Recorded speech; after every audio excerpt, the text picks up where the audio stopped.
We are now recording to the cloud. Everyone put your shirts on. Olivia, you were saying? Good morning. Oh, good afternoon, everyone. Welcome to our UNIAC CE 2020 offering. I'm Olivia Sestinas. I'm your incoming chair for UNIAC. This completion of this course is worth 3 MLA credit hours. I will send you a link to get to that form where you can fill that out. You must fill out the form in order to get your credit hours. Our presenter this afternoon is Jess Pettit. Jess has a special sort of magic, which simultaneously shows me what I could be doing better while also making me feel good about myself, which is something I value in all of my friends.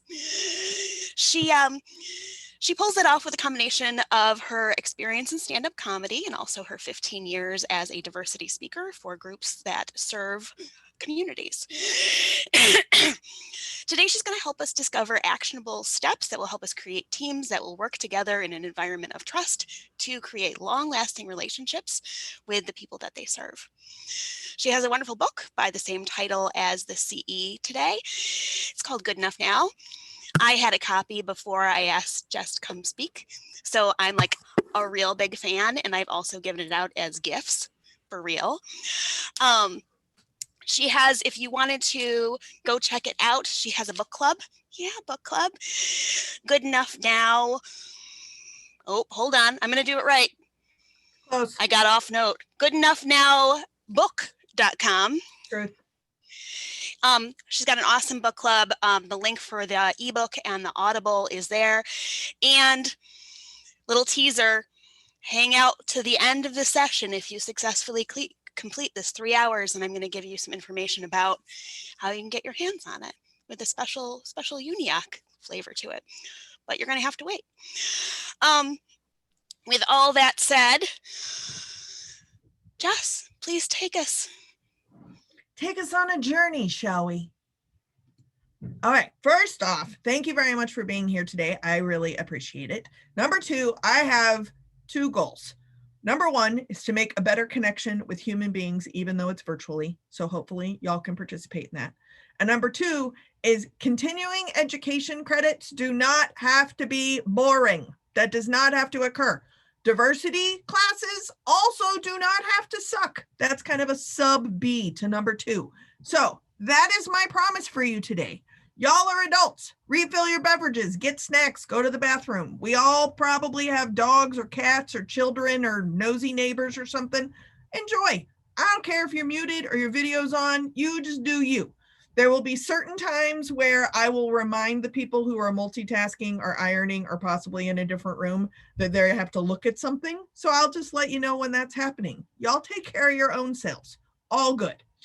With that, there is some homework that you did not know about in advance. So anybody who just puckered a little, you didn't even know this, so you're good. But one of it is a 13-question survey, and one of it is downloading a PDF. So there's no ironing in COVID. For the record, I did iron recently, but it was for a sewing project. Does that count? I think that counts. I made my own couch cover. Thank you very much. It's been on the to-do list for, I don't know, 7 years. Figured why not? So here's what you need to do. I'm going to put some links in the chat. And for those of you that are watching the recording, what you're going to do is go to goodenoughnow.com/survey, which I'm also, for fun, going to spell correctly. Nope, that's still not right. Survey.com. Okay. goodenoughnow.com/survey, not an additional.com. That is a typo. goodenoughnow.com/survey. There we go. That is actually spelled correctly, I think, and not with an additional.com. So you can go to this survey and you can take a survey. There are 13 questions, baker's dozen, just so you can get appropriately stressed out because, you know, you are getting continuing education credit. So there needs to be some kind of test. This is not a test, and it involves questions about Dolly Parton and taco trucks. So I'm going to say, go ahead and chill out and enjoy the survey if you like.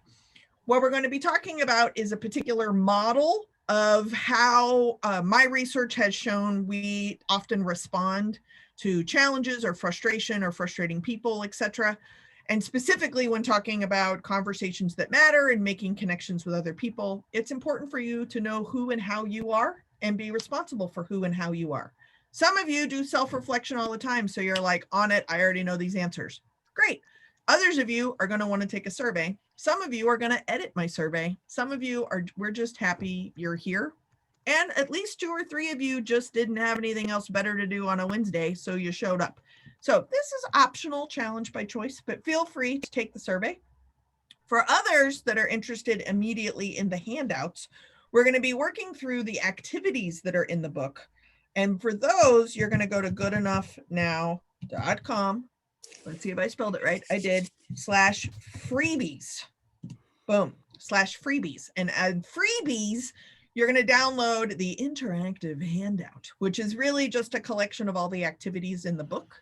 And so then I thought we could use those activities as kind of the basis of the conversation that we are going to work through today in the next couple of hours, which is going to be wholly and solely about you and you being responsible for who and how you are.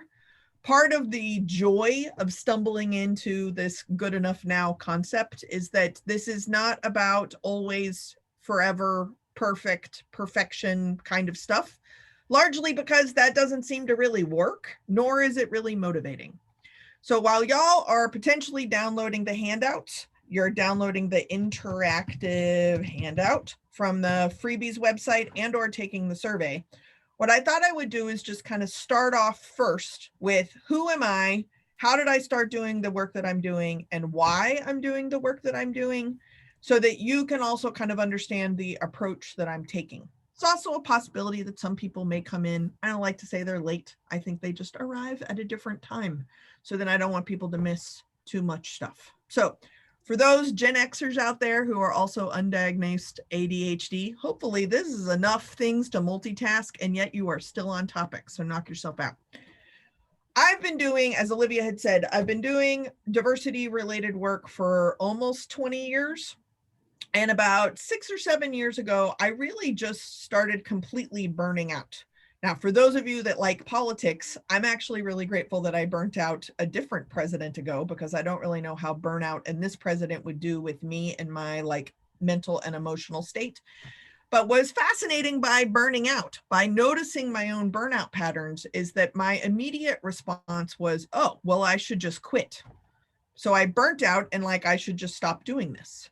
But what's interesting is that when you're doing diversity work, is that there's a very clear pattern that almost always when you want to stop doing something that you at one point cared about, it is usually safe assumption that some kind of system or systems level piece is waiting for you to quit, so that when you do quit, then the system actually stays the same. So if you're going to be a change agent, when you are inspired to quit, it's always a good place to kind of start and be like, wait a minute, is this driving me out, or is this self-care that I'm quitting? One of them is usually good. One of them is usually bad. So in the moment when I was burnt out, I decided I was just going to quit and go get a new job.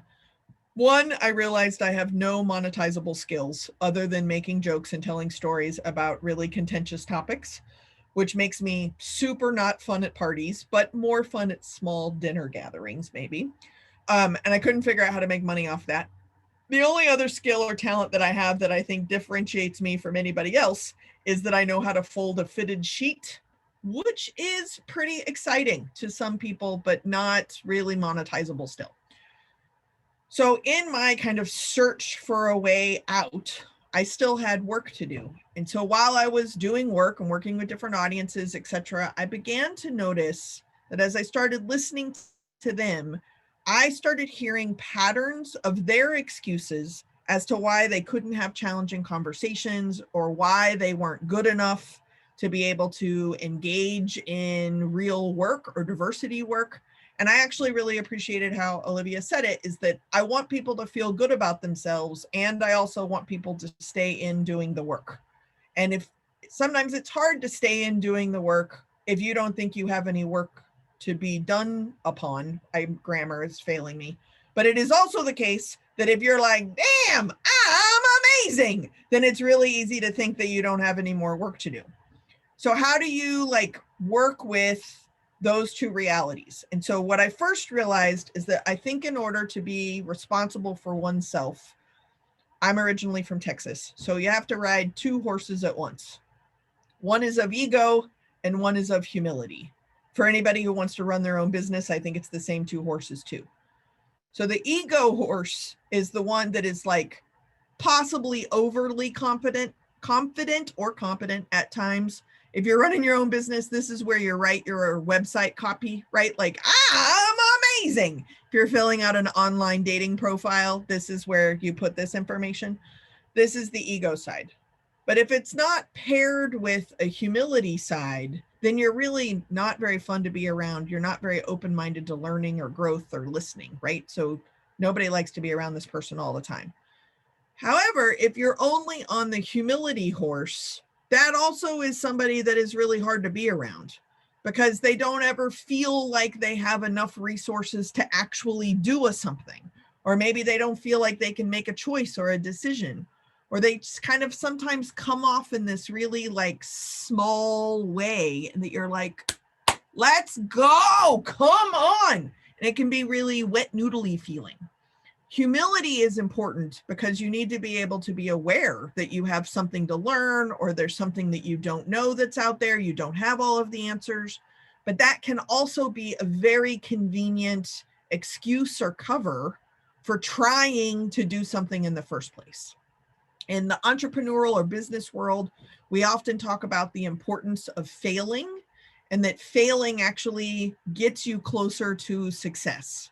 Why I think that's important is that when we're engaging across conversations with our family members, our children, our friends, our neighbors, strangers in grocery stores, online, in social media, in person, doesn't matter. We have to try, and we also have to be open to listening to figure out how to try better in the future. So it is ego and humility. So again, I'm burnt out. I'm starting to notice these patterns. And what I began to realize is that the way that our life has taught us is actually what informs all of the judgments and assumptions that we make. And the judgments and assumptions that we make us feel safe and prepared. So a lot of really bad diversity trainings, you may have even heard this, the bad diversity trainings that I also used to lead, talk about how you are never, ever supposed to make judgments and assumptions. It's horrible, right? Like, you're welcome to put into chat if you like, what happens when we assume something about someone else? We all kind of know how to spell the word because of this fun little like poem thing that we talk about. But the reality is that instead of trying to never make judgments and assumptions, what if we just work with and be responsible for the ones that we make? Because the ones that we make, the judgments and assumptions that we make us feel safe and make us feel prepared, but it doesn't necessarily make us accurate.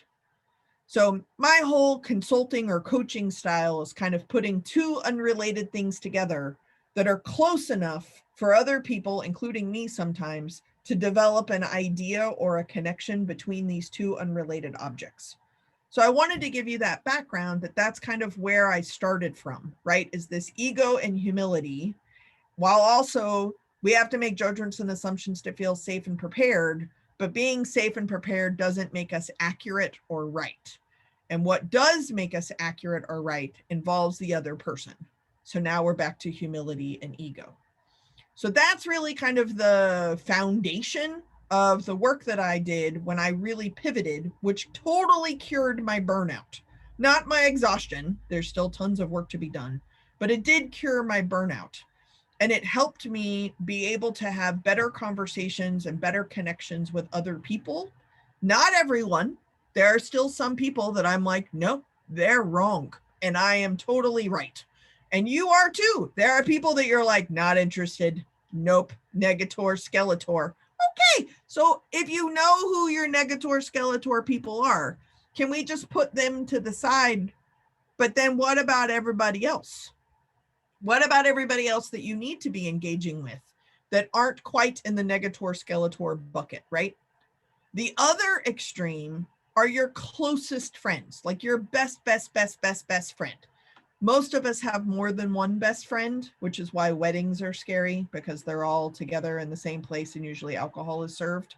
So outside of a wedding, you have best friends that are like bento box compartmentalized friends that have different aspects of your history or concerns.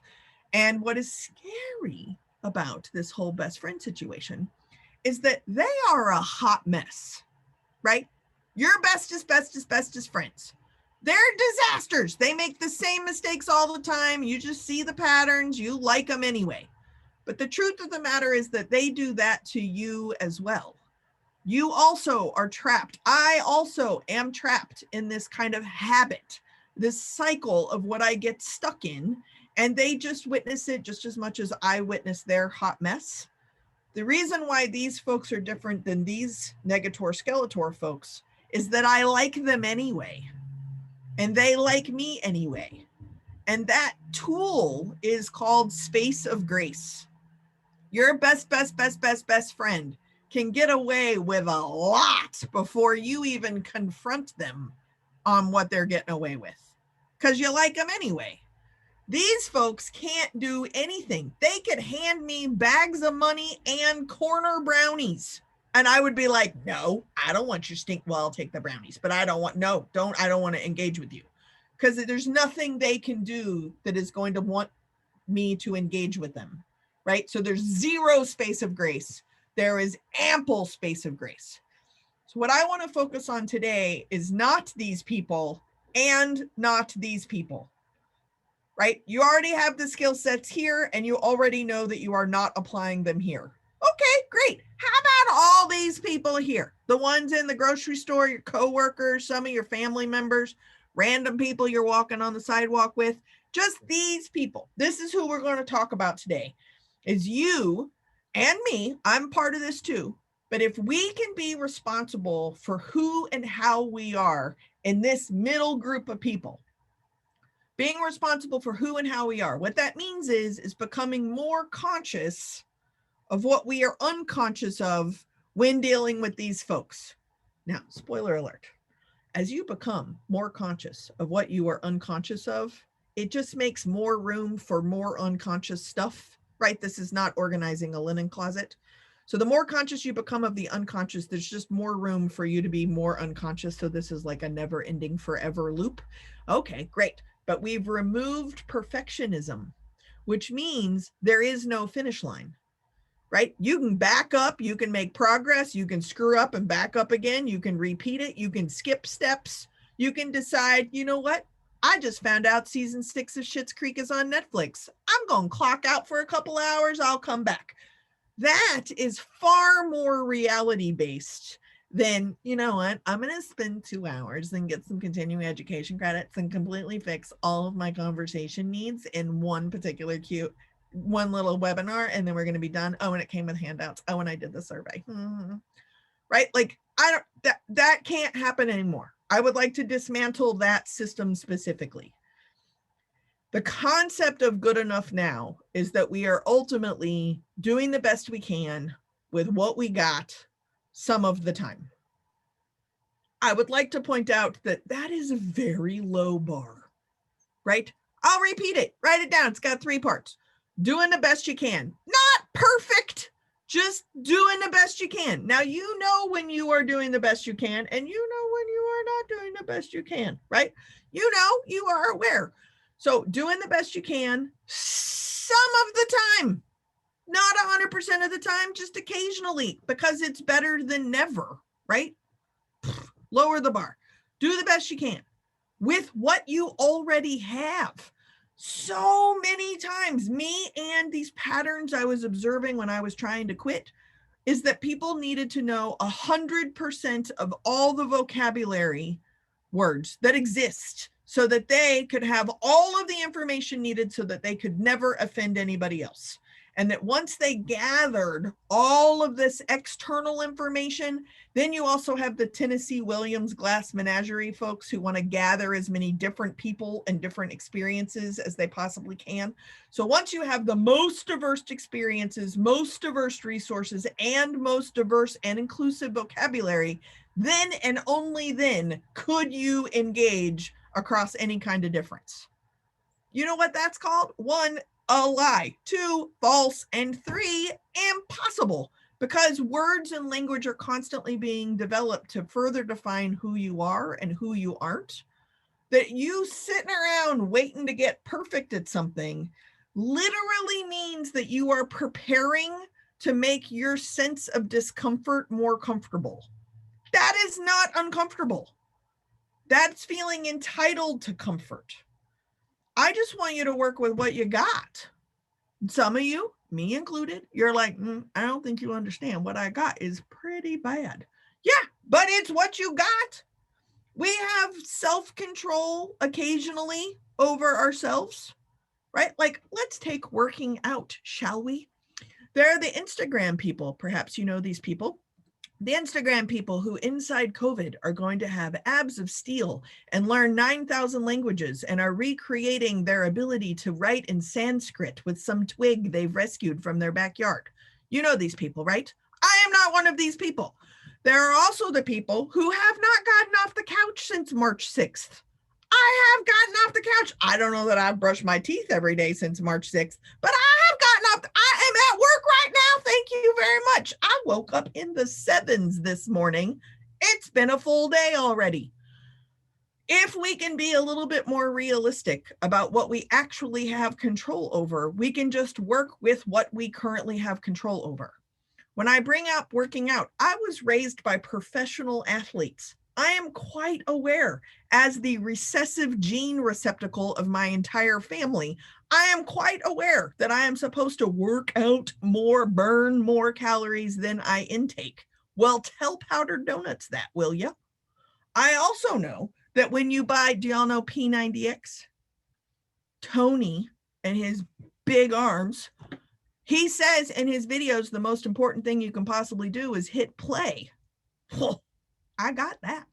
So I sit on the couch and I watch him exercise a lot. Because again, as we were talking about at the beginning, for me, putting on the sports bra and the shorts that matchy, cutesy, that's already the cardio part of the workout. So if I'm a hot mess and I'm what I have to work with, how about I just work with the bar that low instead of waiting until I have all the information that's impossible anyway? That's what I mean by literally being enough. Whatever you are currently dealing with is enough. It's probably not rad and awesome in all cases across the board, but it's certainly enough. So if fundamentally doing the best we can means that we're being good with what we already have means that currently there is enough to work with, then the real question is just now, what are we going to do?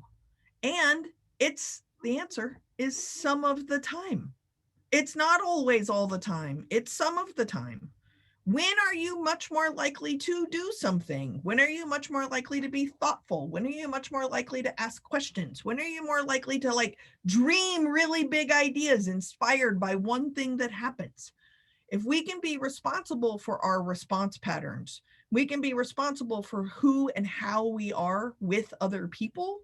When we talk about conversations with this middle group, not these ones and not these ones, ultimately you're practicing with other people so that you can actually have a better, more responsible, more focused, more productive, conscious conversation with yourself.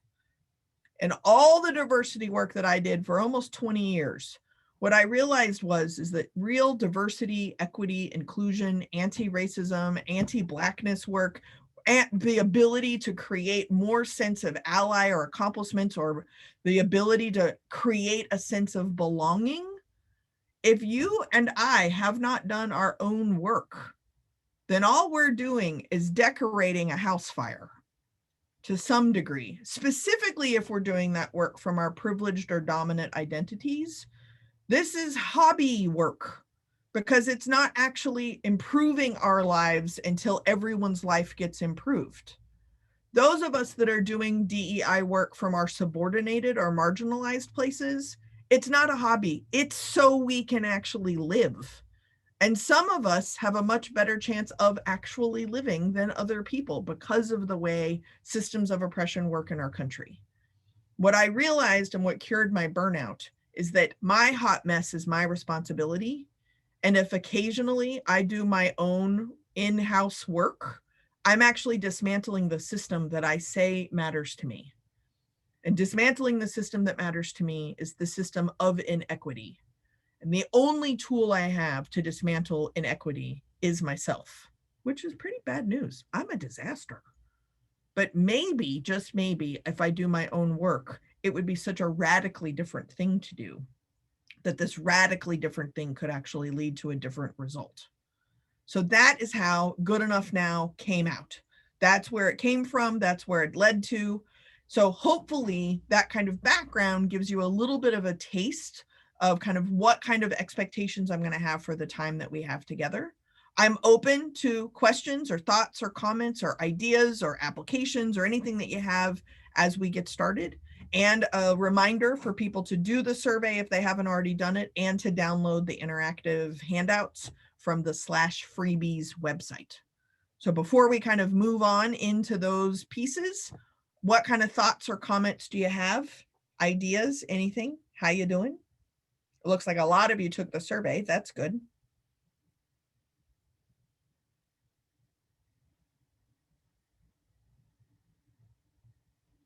Any thoughts or comments?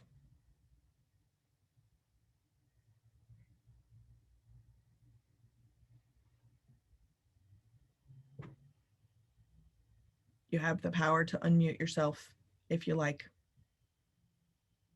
People are shaking their heads no that have videos, but that's okay. Okay, so it looks like about 25 of y'all took the survey, which is great. I'm going to assume if 25 of y'all took it, then probably at most, at least 20 or so people have already downloaded the handouts, which is great. So when you download the handouts, I printed them out. Some people like paper, and some people like to write on their own stuff. That's fine. So I thought I would start at the end and then immediately go to the beginning. So if you actually have the handouts, what I think is important is the very last page, and it's also a standalone download if you want, which is called Better Connections. It's page 192 in the book. But in talking about better connections, I read 4 different books. Difficult Conversations, Fierce Conversations, Crucial Conversations, and Courageous Conversations. All these books I highly recommend, and they're great. And to be honest, they kind of frustrated me. What frustrated me about the books is that primarily it talks about the importance of the tool of conversation between party A and party B. So let's say me and Julia, we're going to have a conversation. We're the only 2 people involved in this conversation. Julia, don't worry, you don't have to do anything. I just saw your name. So if we're going to have a conversation, according to those books, basically, there is no impact of that conversation outside of me and Julia. Well, that can't possibly be true, because let's say the conversation goes badly, or let's say the conversation just goes oddly, right? I might roll up to Denise and be like, Denise, have you talked to Julia today? Is there something weird going on? Is there something off going on? I don't understand what's happening. Let me tell you what happened. So now I'm having a conversation with Denise about the conversation I had with Julia. So the conversation with Julia is impacting Denise. Do you see that? The conversation I have with Denise is also going to impact Julia's relationship that Julia has with Denise. So that's 3 people.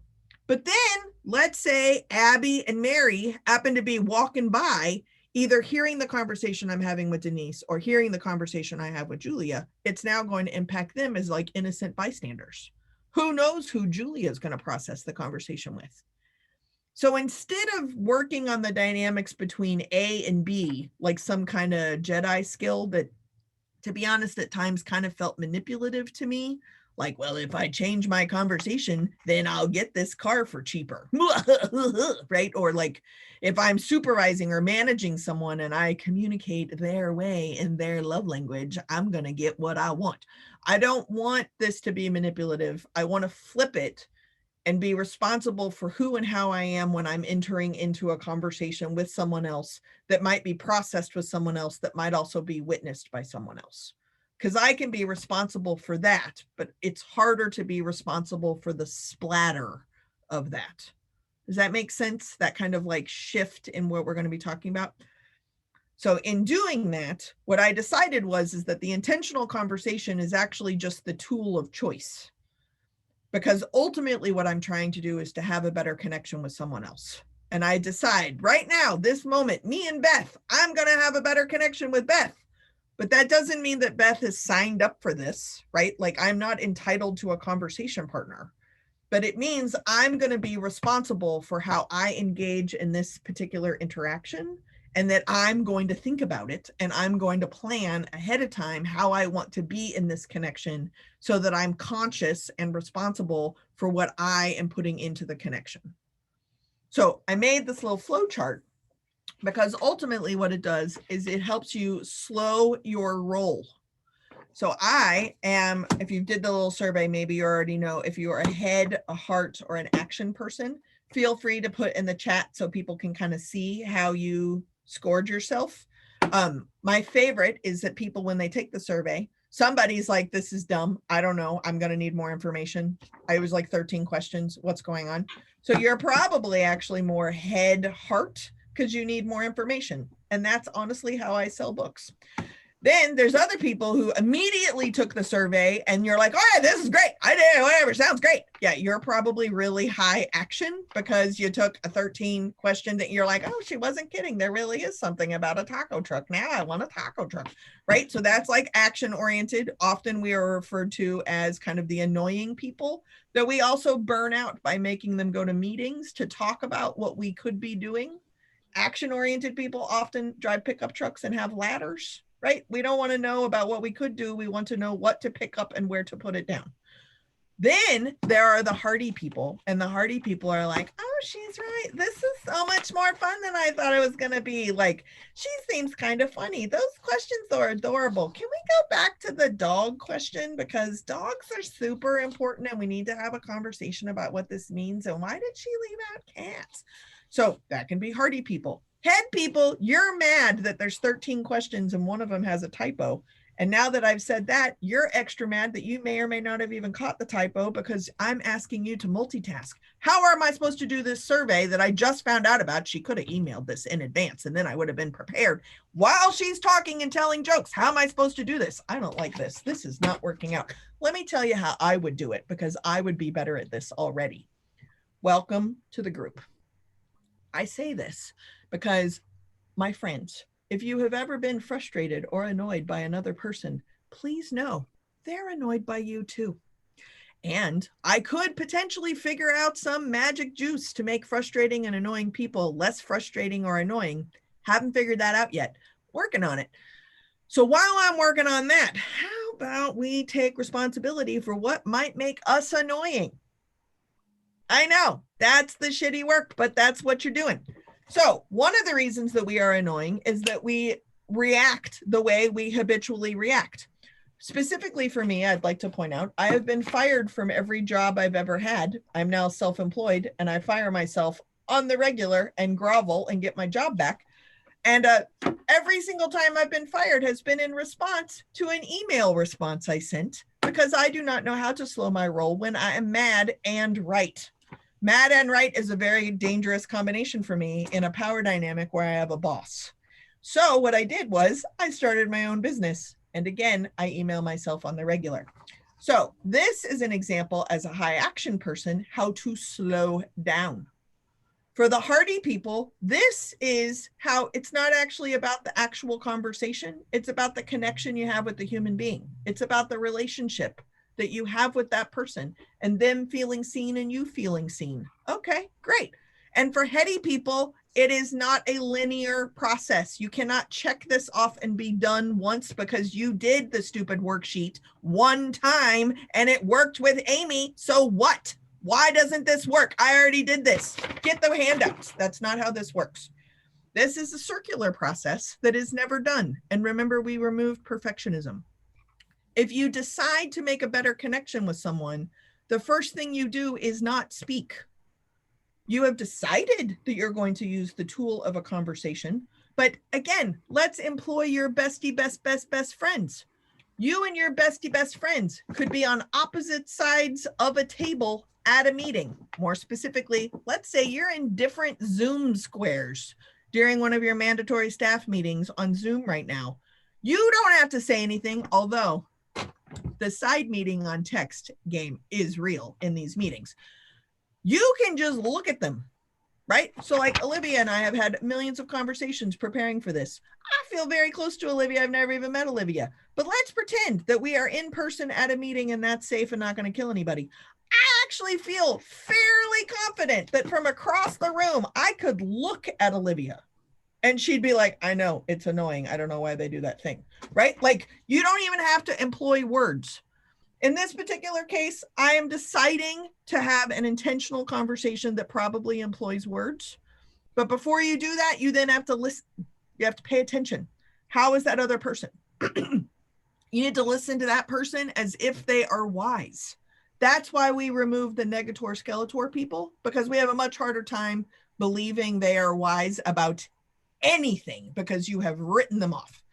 Your hot mess best friends, it doesn't matter what they do that's crazy pants. You probably think they're wise and they are also the keeper of all your secrets. So they get a lot more like room to work with. So that's why I have to focus on these people. If you listen to them as if they have something to teach you, that's going to inform how you engage in a conversation with them. Then you form your message. Then you decide what it is you're going to try and send out to this person. You're going to be clear on what that intention is. But then when it leaves your face, it's going to splatter. And you are 100% responsible for the splatter, but it's not less intimidating because you formed it and you knew what your intention was to begin with. After taking responsibility, you then make meaning of whether or not it worked or it didn't work. Was that congruent or was that incongruent? Is our connection, Tammy, when we talk now, the next time, is it going to be better?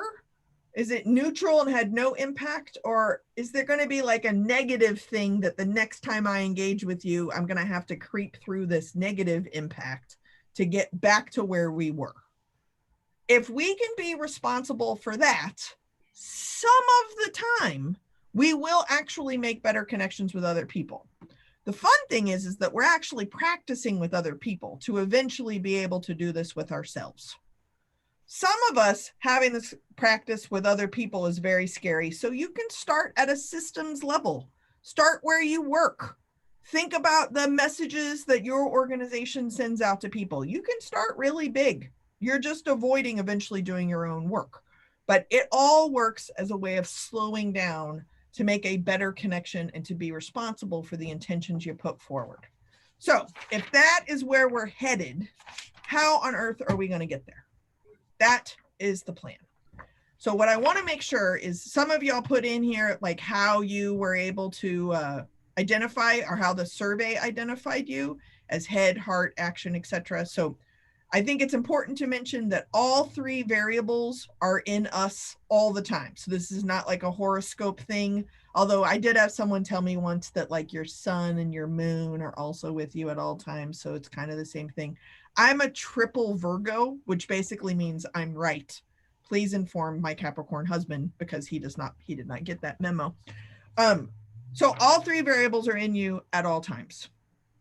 You tend to lean towards what makes you most comfortable. And by making you most comfortable means that you feel safe and prepared. Now, feeling safe and prepared is super important because feeling unsafe and unprepared is a very terrifying place to be. So if we can control as many of the circumstances to not feel unsafe and to not feel unprepared, then we're going to, because we want to feel safe and prepared. Okay, great. We do this in very different ways. And our life has taught us that the way we do it is what garners the highest level of safety feelings and the most prepared levels feelings. It doesn't mean it's accurate. It just means we feel the most safe and the most prepared when we respond in a certain way. Now, back to space of grace. I could just go here, except most of us, I'm going to say something and you're going to be like, nah, I don't want to do that. Okay, well then we'll get back to work. But just for fun, in case you want like the Cliff Notes, what this means is the most annoying person in your life, You might be married to them. You might be working with them. They might be in the room with you. Hopefully you're wearing headphones. The most annoying person in your life, the most frustrating person that you have to communicate with on the regular, even if they're a negator skeletor person, the most annoying person. Some of these annoying people I don't even actually communicate with, right? Like, it's not like I have Dick Cheney on speed dial. I just constantly have conversations with Dick Cheney in the air over here because I'm still mad. Okay, great. That still counts. So whoever is your frustrating, annoying people, the space of grace means that you can look at them, and for even if it's just 30 seconds, even if it's just 5 seconds, you can look at them and say their life has taught them that this is how they're supposed to show up. Showing up this way makes them feel safe and prepared. If you can just do that, this way is how their life has taught them to feel the most safe and most prepared. If you could just go ahead and do that 100% of the time, all the time for people, then for 5 seconds, each of these annoying people, you would be able to engage with them out of a sense of respect that whatever it is they have survived in their life has resulted in this behavior pattern, because it makes them feel safe and prepared. And that actually has nothing to do with you at all. It has to do with how they have survived their own life. If you could do that, honestly, I wouldn't have job security. And look, here we are. I have job security because we cannot do that with everybody, because a lot of them, we just are like, oh no, they're just deeply wrong. Okay, great.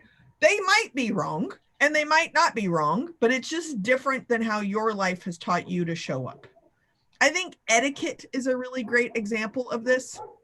I don't distinctly remember learning how to and how not to do things in a rude way or a polite way. I learned how I do things, and how I do things makes me feel safe and prepared. I happen to marry, I don't know if there's an automatic connection, but he says that it was because he is a first generation immigrant from Ireland, raised Catholic, introvert. And what that means is in his world, is that he is polite. When you say that you're polite, that somehow implies I'm rude. I don't think I'm rude. I think we call it assertive. I think that's different, right? So whenever something happens and one of us has to actually create the response pattern, we have to decide, does it need my font or his font? It's still going to be a response. And depending on what's at stake, there are times, I wrote an email yesterday where I was like, excuse me, pocket polite person, can you please read this and make sure I'm not being too assertive? It came back bleeding because clearly I was being too assertive. But I also knew in the back of my mind that I probably need some like polite editor to look at this thing. We can use our resources, and our lives have taught us how to be. There are also times where he needs to be far more assertive because he has wants and desires, but he doesn't know that you actually can demand those things, especially when the contract says as such, right? He is a teacup. I am a bulldozer. Both are required, just usually not at the same time. If you can be responsible for who and how you are, then you can know those differences. And bonus, that's why we have other people in our life. So other times in our lives, two bulldozers co-writing a response may or may not be effective. But we often don't collaborate with people who are wildly different than us because we're annoyed by them. So we're actually not helping ourselves or helping our cause. We're actually just forming alliances of people that those people are equally frustrated with. It's kind of nice because the people we're frustrated with just kind of clump together. So then it's a lot easier to just generally write them all off because they're all together in the first place. When in reality, to be better and to have better connections and to actually make better connections with other people, we need those people to balance off our weaknesses. The next sheet starts off with these descriptors. You may see this. So for those heady action people in the room, you're welcome. I have saved you from really annoying group work. Some of you are like, please don't put me in breakouts. Please don't put me in breakouts. Please don't put me in breakouts. I hear you. I understand. So when I first wrote my book, one of the things I did, this is also when we could meet in person, is I had people self-identify as head, heart, or action. They self-identified. There's always floaters in the middle who are like, I really need more information to discern which room I get in, or they just look for their friends and then go sit in those circles. So inevitably what would happen is the heart group took the longest to sit in a circle. They wanted to make sure all the chairs were in the right way. They could make eye contact with everyone. They did a little icebreaker and introduced everyone. I passed out flip chart paper and markers. I always had to go to the heart group first because they'd want the right colors, and they asked for consensus amongst the group. The head group sometimes were still in rows. They weren't even in a circle. They verbatim wrote down exactly what I gave them as directions. And they're like, what? Can we please have the paper and the markers? I guess 2 colors. I'm fine with 1, whatever. I would try to get them situated, because the action group, as soon as they came back to the room, because once I dismissed the group, they went and checked email, went to the bathroom, looked outside at the windows, came outside, eventually came back. It's usually the smallest group. The action group are like, yeah, what are we supposed to do? And the directions always were for this activity is, what are the good and the bad, the pros and the cons of being a head or a heart or an action-oriented group? I'd give every group markers, every group flip chart paper, and inevitably the action group would finish first and then go wander around. The head group would always finish last, because they would write the longest list and then theme them and then rewrite them and then rewrite them, not through consensus. Usually just one person was like, I don't need you, I've got this, and would just kind of go over to a corner and rewrite the whole thing by themselves. And the heart group would finish somewhere in the middle and often go join the action group to kind of see what was happening and what was going on. So instead of making y'all do that, this is the consistent pattern that typically showed up from that group work that I did over 5 years. So regardless of what kind of position they were in, etc., generally heady people seem to identify these kind of pros and these kind of cons. The hearty folks would generally do these kind of pros, these kind of cons. And you'll notice the action people, they came up with good and bad because they didn't really follow directions, but they also worked the best together and answered the question the best. I put this out here because specifically heady people, you need to know exactly what I'm talking about, and you're looking for more information about this little theory. But hearty people, heart does not mean feelings. According to my shrink, feelings are logical responses to stimuli. But hearty people, you're all about ideas. So when you kind of look at this, you're noticing potentially how this is showing up in other group work that you're doing or other people that you're working with, and you're kind of placing people in your life and seeing how this applies on a larger level. Action people, you're pretty excited that you just downloaded it off the printer. Good job. I know, good job. So I just wanted to give you some of that context, that this is kind of the uniform responses that have been coming out when I was doing my research. So we can always come back to that if you like, or if you have any thoughts or comments, you're welcome to put them into the chat. Ooh, there is a question. Are action people more comfortable with being less safe and less prepared? That is a really great question. I don't think anybody is comfortable being less safe or less prepared. I think action people often can be like, I don't know, well, I'll figure it out. Because action people tend to be the ones who jump before they find out if there's water in the pool, right? Like, they'll figure it out. They don't really have a lot of forethought. They just kind of do stuff and then question it for the rest of their entire lives.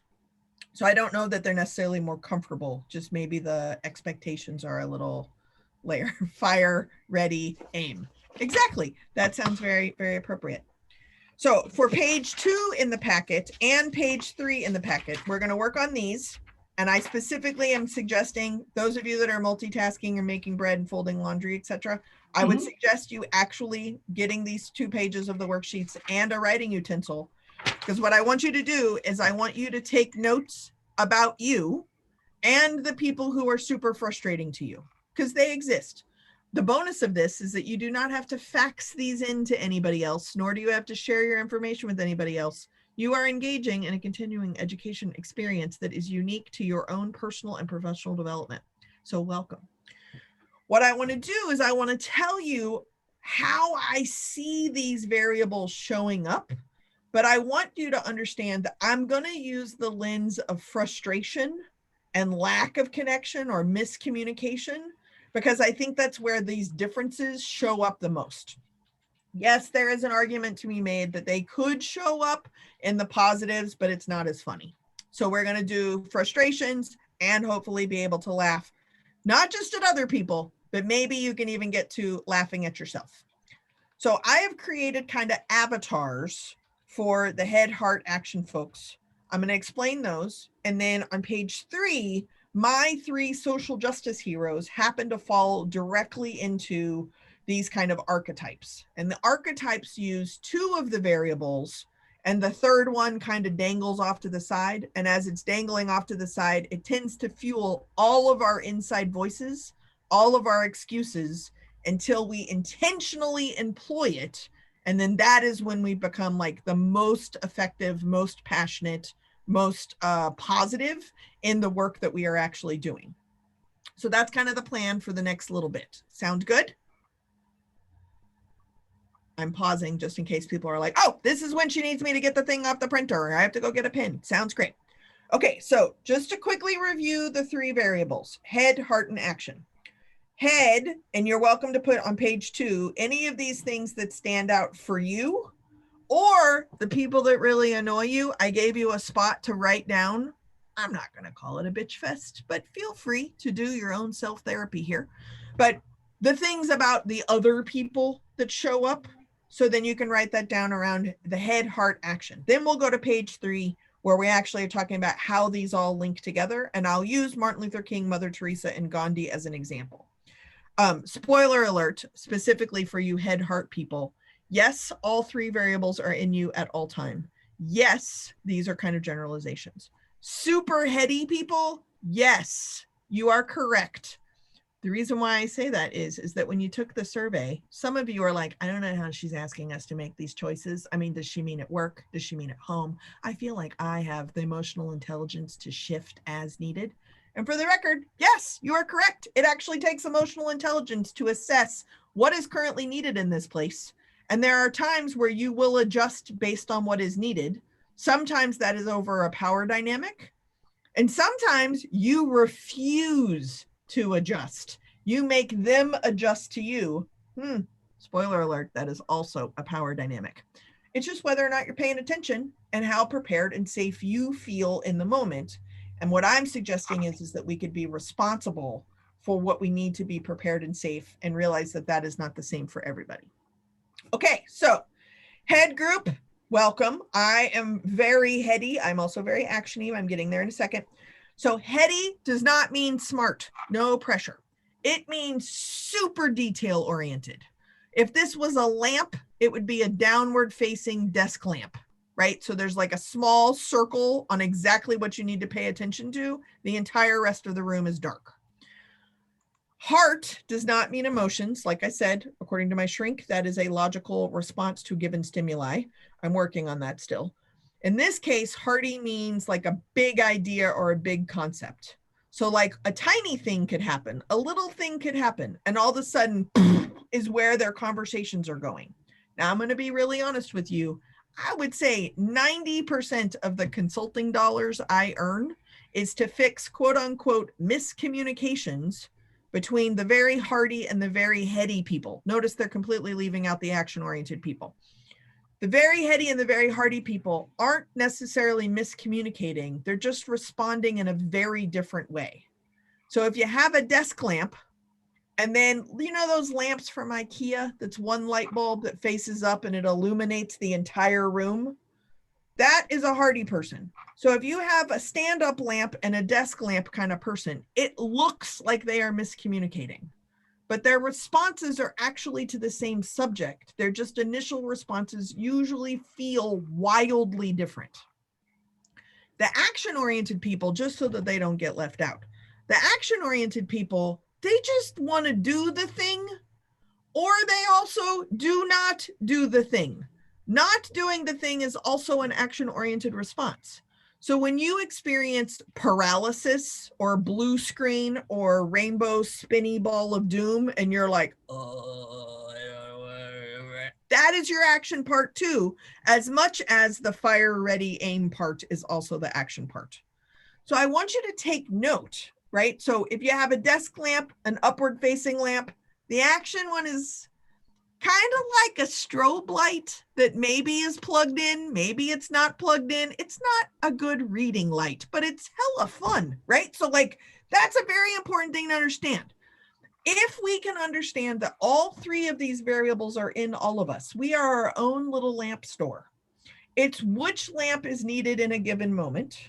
And typically we only show up with 2 lamps because those 2 lamps have been proven across our life that if we show up with these 2 lamps, we are more likely to feel safe and we are more likely to be prepared.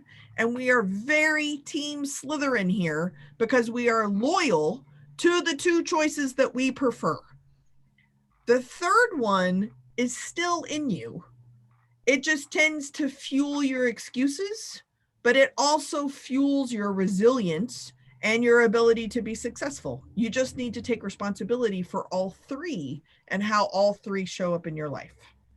So there could be really frustrating things. It's very true. And you are welcome to document those about yourself or other people. But when we start talking about how the 3 variables all come together, so I'm going to use Martin Luther King, Mother Teresa, and Gandhi as an example. I'm making an assumption that people are fairly familiar with these 3 folks, and that these 3 folks also, it is safe to assume, have done a good job, right? They have done something that is respectable, at least in a social justice context. That does not mean that they were easy to work with. That does not mean that people liked being supervised by them or enjoyed the experience of following them or leading with them. They're very frustrating, very complicated people. For funsies, this is why no one invites me to parties. I have done tons of archival research on these 3 folks, reading their own journals and their own letters and things that people wrote about them while they were working with them. They're really annoying people that show up in our daily lives. So I'm just going to use them as archetypes. So first we have Martin Luther King. These are your heart action people. Now, some of you said that your surveys came up heart action strongly with both of them. Maybe the survey only had one or the other. Okay, great. So here's kind of the stereotypical definition of a heart action person using Martin Luther King as a context. Literally had a dream, not a plan. You may possibly know these people. Let's say, for example, they go to a conference and they come back and they're like, ooh, I have an idea. Somebody is annoyed because that idea is likely to completely be contrary to the last great idea they had that you haven't even finished implementing yet. So you can't finish the old one because the new one's coming in. The head or the heart action people are completely dependent on people scurrying behind them. And those people scurrying behind them are like, what the hell did they say now? What are we supposed to do? The heart action person is almost always the leader or the charismatic face of an organization, with everybody else scurrying around with clipboards trying to figure out how to do whatever the hell is tumbled out of their face now. They're really annoying, very annoying. And people would follow them to the edge of the earth. They also tend to be the most grateful and actually express the gratitude for the people scurrying behind them, because their third rail is the heady part, meaning their systems or their lack of systems is where their most insecure pieces are going to come from. Martin Luther King had a PhD and was an ordained minister before the age of 40. And I would argue, based on reading all of his letters and his diaries, he was trying to figure out how to be good enough and tapped into different systems to try to earn the certificates and the degrees, etc., so that he would feel good enough to be able to do work. He really just happened to be a preacher in the right place at the right time with a charismatic attitude who could speak. And suddenly he's sitting at a table with the president of the United States. What's going on? So what ended up happening, though, is that when his work pivoted, is it too soon to use the word pivoted? Or are we still good there? It's like maverick. I feel like we can use the word maverick now, but maybe not pivot. his work shifted from straight Black Christian men and straight white Christian men being able to sit at the same table. Eventually, he tapped into his third rail and he tapped into an economic system. So then he was actually fighting for a living wage for all workers across the board, all salary ranges, all racial identities, all communities. And when he tapped into that economic system, he was able to show up with all three variables, where he became what I call unstoppable. Now, what's interesting about your third rail particularly is that there's also a concept I talk about in the book, which is a gas pedal. So I don't know if any of you are drivers, but there are times where you have to accelerate, and there are other times where you have to de-accelerate. And a gas pedal functions that way. Your excuses can slow you down, and your ego can speed you up, which is why those two horses I mentioned a while ago are important. Your third rail is actually what fuels your humility and your ego. So if you can keep that in check, you can show up with all three variables. But in the meantime, you're frustrating and annoying everybody trying to cover up feeling like an imposter. That is our friends, the heart action people. Now, next up, we have Mother Teresa. I married one of these people, so I consider that karma. Mother Teresa's are the kind of people you do not ask at the beginning of lunch hour, where do you want to go to lunch? No, don't ask them that, because you'll spend all hour picking which taco truck, right? Like, they usually have a Yelp account, or maybe they're old school and they actually have a drawer of takeout menus. So then they have to go through the last time you went for Mallory's nursery party. Remember, we had the waitress and I ordered the nacho. Like, shut up. Where do you want to go to lunch? Right? Like, make a decision. Well, I can't just randomly make a decision. I'm going to need more information, right? So they have to research and think about things forever and ever and ever and ever and ever. So their third rail is the action piece, because they're not exactly sure what to do and they're not exactly sure what not to do. So they're just going to gather information until they have clarity. Now, what I have noticed as a very high action person, that when my lovely, adoring husband that I worship, when he actually does act, which is often years after a question has been posed, he does not ever question his choices. I do not know this life. Perhaps if I were to slow my roll enough to actually make a choice that was well informed enough, I would be confident about the choice that I made, therefore not questioning it for the rest of my entire life. Perhaps that would be helpful. I don't know, because I've already moved on to like 19 problems by the time he has decided what to do on the first one. He does not question things.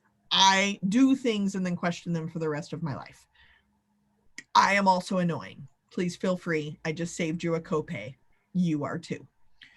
So if Mother Teresa is the head heart person, literally, you don't ask Mother Teresa, where do you want to go to lunch at the top of lunch hour?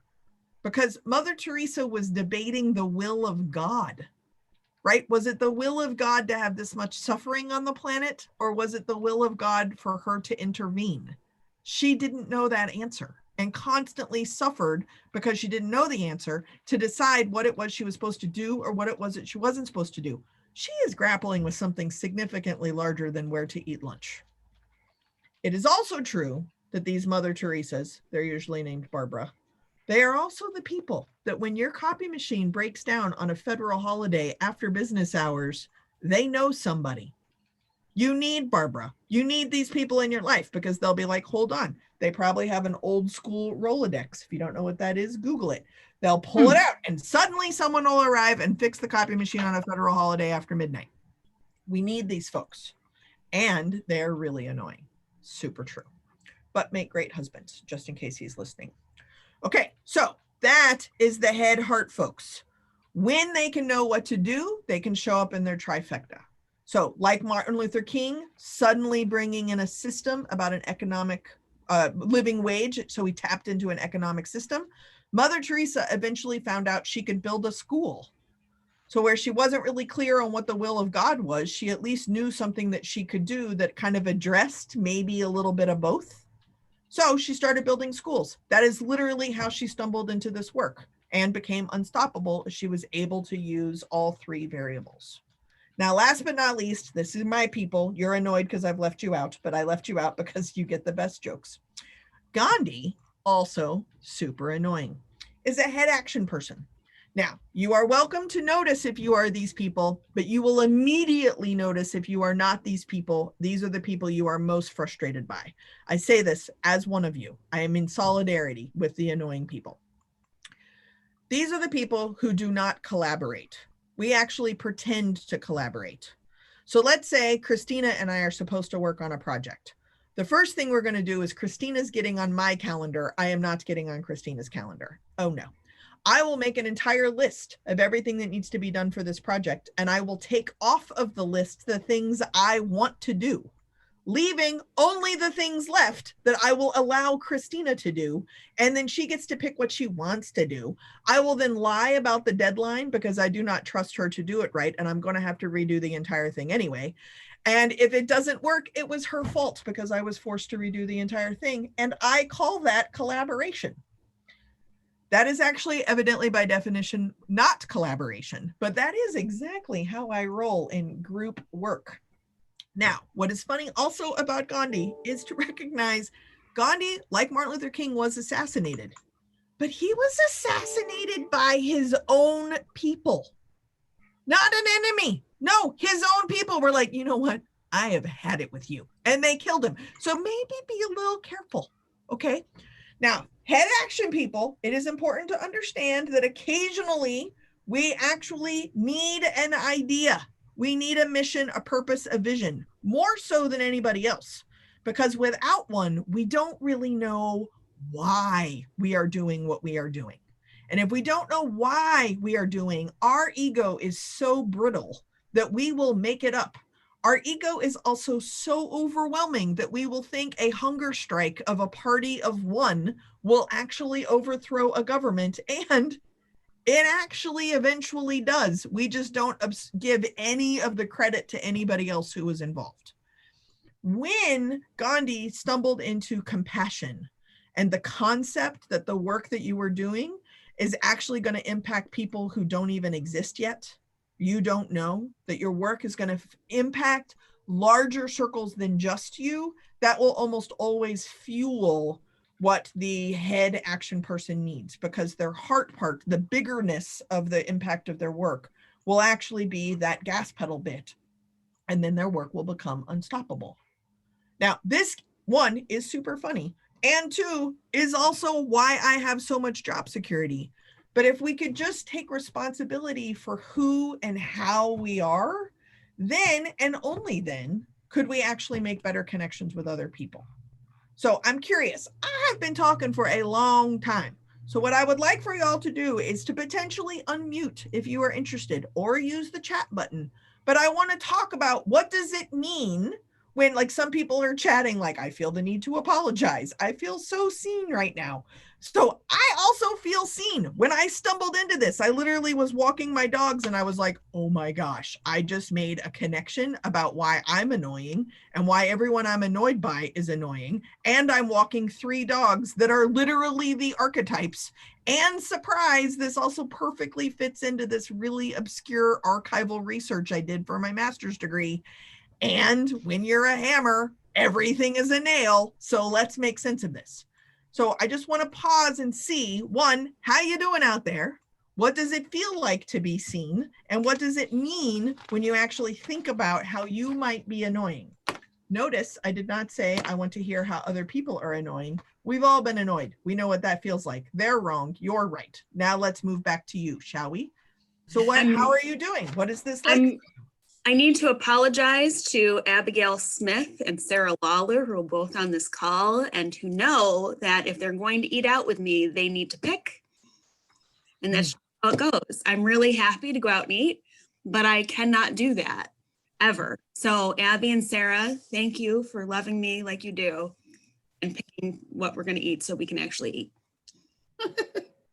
100% on the same page. I hated Blockbuster because we'd pull up and then people would be like, what kind of movie do you want? No, We're going to walk in this place and we're going to get Three Amigos. And if Three Amigos is not available, we are going to default to at least one Star Wars movie.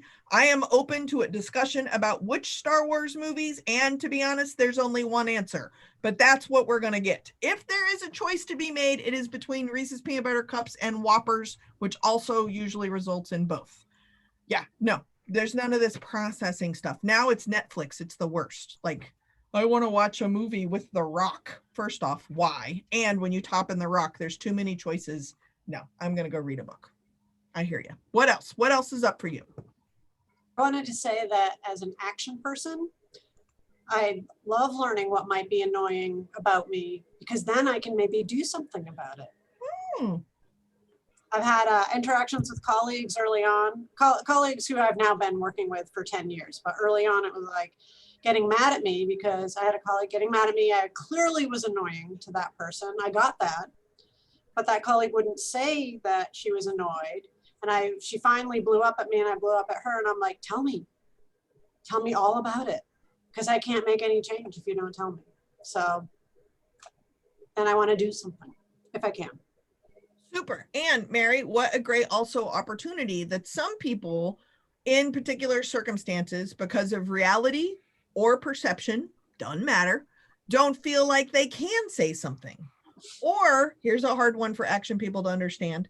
They actually do feel like they have said something and you just didn't hear it, right? It just pinged right off you and you didn't even hear it. So then you're like, give me feedback. Have y'all ever had the conversation with the people that are like, oh yes, please come to me anytime you have a problem.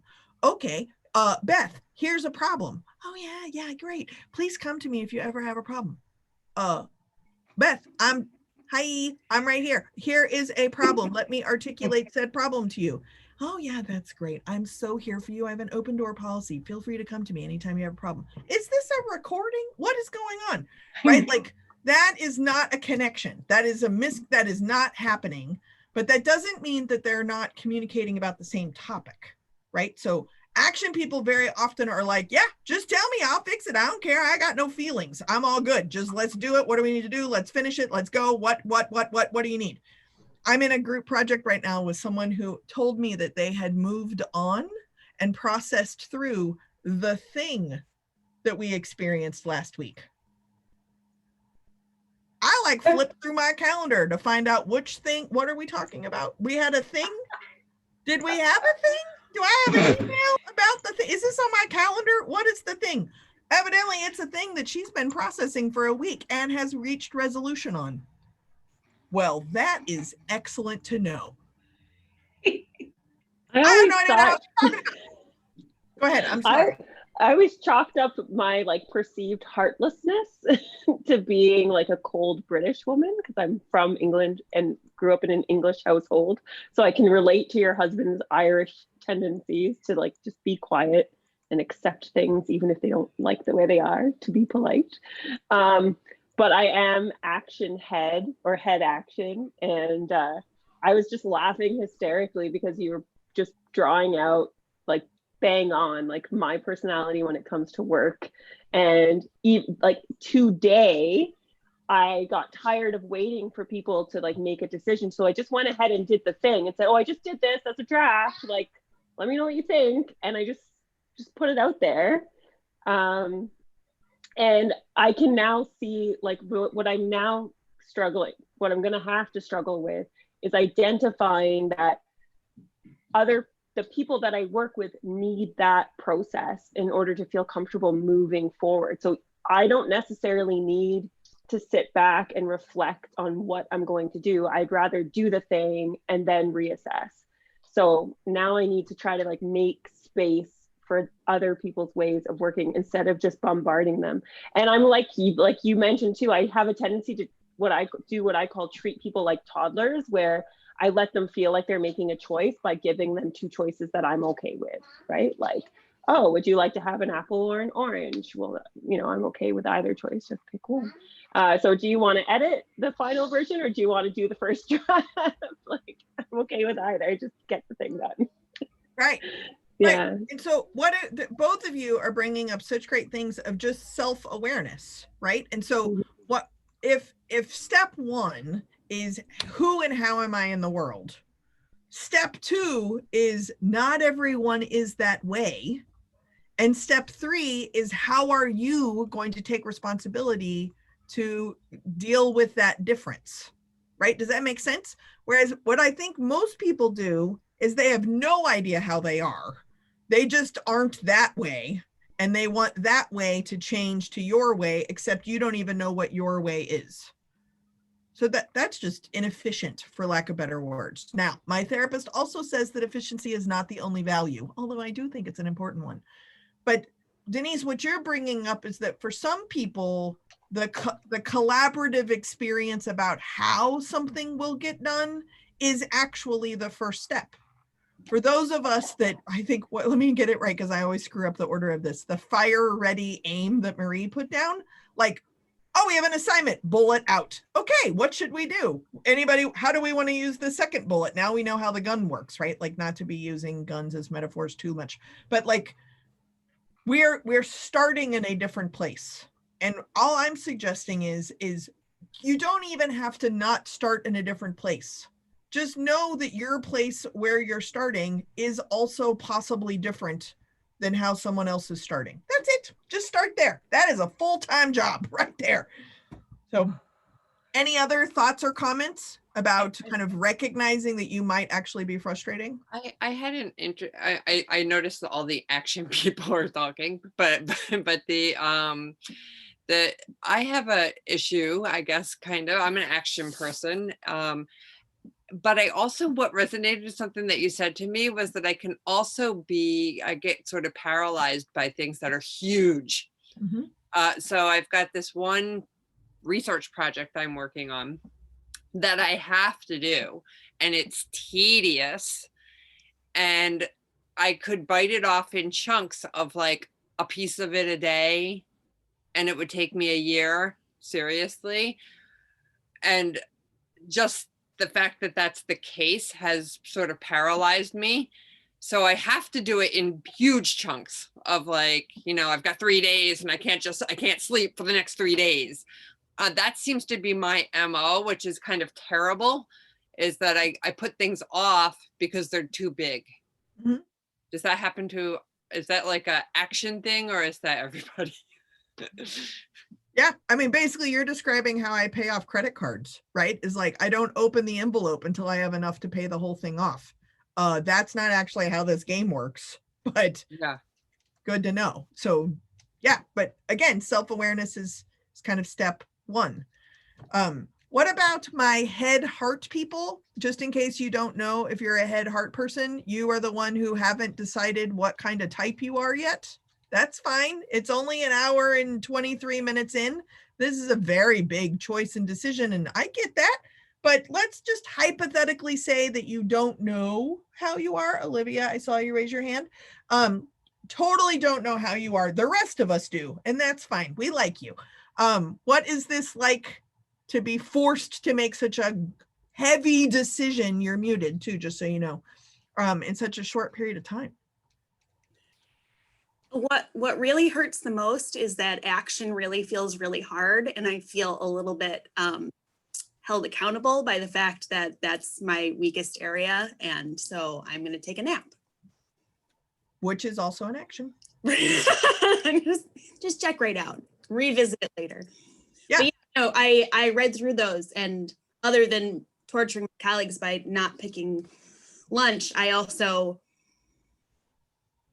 don't always take the first step. There's a lot of time getting everybody's feelings about it and doing research about it. And I do count on some of those people that just bust in, unless I'm in mom friend override, where like, if you needed something, then like I would never ask for ketchup for myself. But if you, Just Pettit, needed ketchup, it'd be like, excuse me, this person needs ketchup right now. We need to do this. Like, I would have that override for you, but for myself, yeah. And a fascinating thing to notice about yourself, right? Yeah. So surprise, heart action people, how are you doing? You're usually more active in the chat, taking care of everyone else, which is great. But my charismatic leaders, you're also more likely multitasking and on a conference call right now too. How you doing?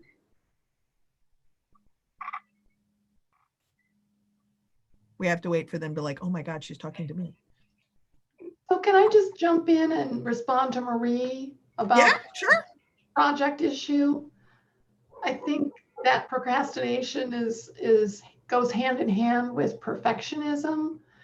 And as a recovering perfectionist, I'm always telling myself, you don't have to do it perfectly. You can be just good enough, which kind of goes along with the theme of this.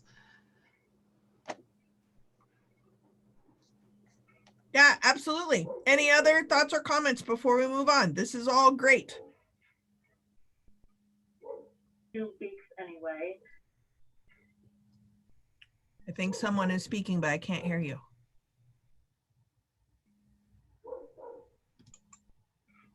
I can only hear my persistent dogs barking outside of my windows because he can hear me talking.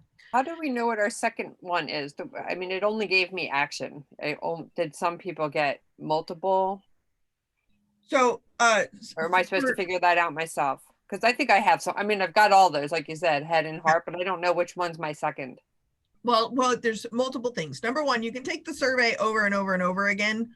And I actually encourage it as a tool, specifically when you're in a moment of like very frustrated, not really knowing exactly what to do or how to think or what's going on or what the bigger connection is. Take the survey again and it'll just kind of assess where you're at in the moment. For the nerds amongst us, it is actually statistically viable of how you declare what you think you are and how it shows up. It's kind of an amazing tool because it's disguised as Dolly Parton jokes. So feel free to take it again and again. But the reality is that it's very hard for you to always know where your first or your second one is. And this isn't linear. So like your second one is not subordinate to your first one. All three of them are present. And based on your emotional intelligence, you will actually be able to shift into given situations so that you feel safe and prepared in different situations.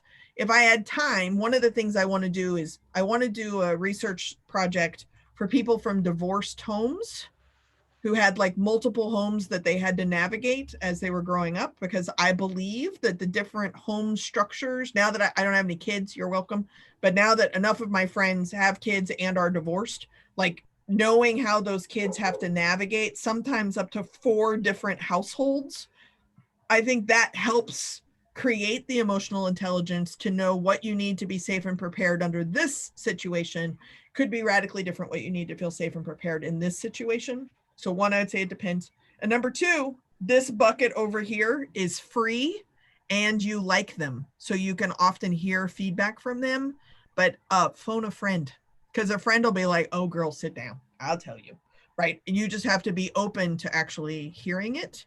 And they will also be able to tell you often how you show up at work with different people and different friendships with strangers in different contexts, because they've liked you through all of those mistakes. And just to reiterate, how you show up to feel safe and prepared is not a mistake. It still makes you feel safe and prepared. And if you can give yourself space and grace to know that your life has taught you that this is how you feel safe and prepared, you could potentially also do that for the other people you're annoyed and frustrated by, but who wants to do that, right?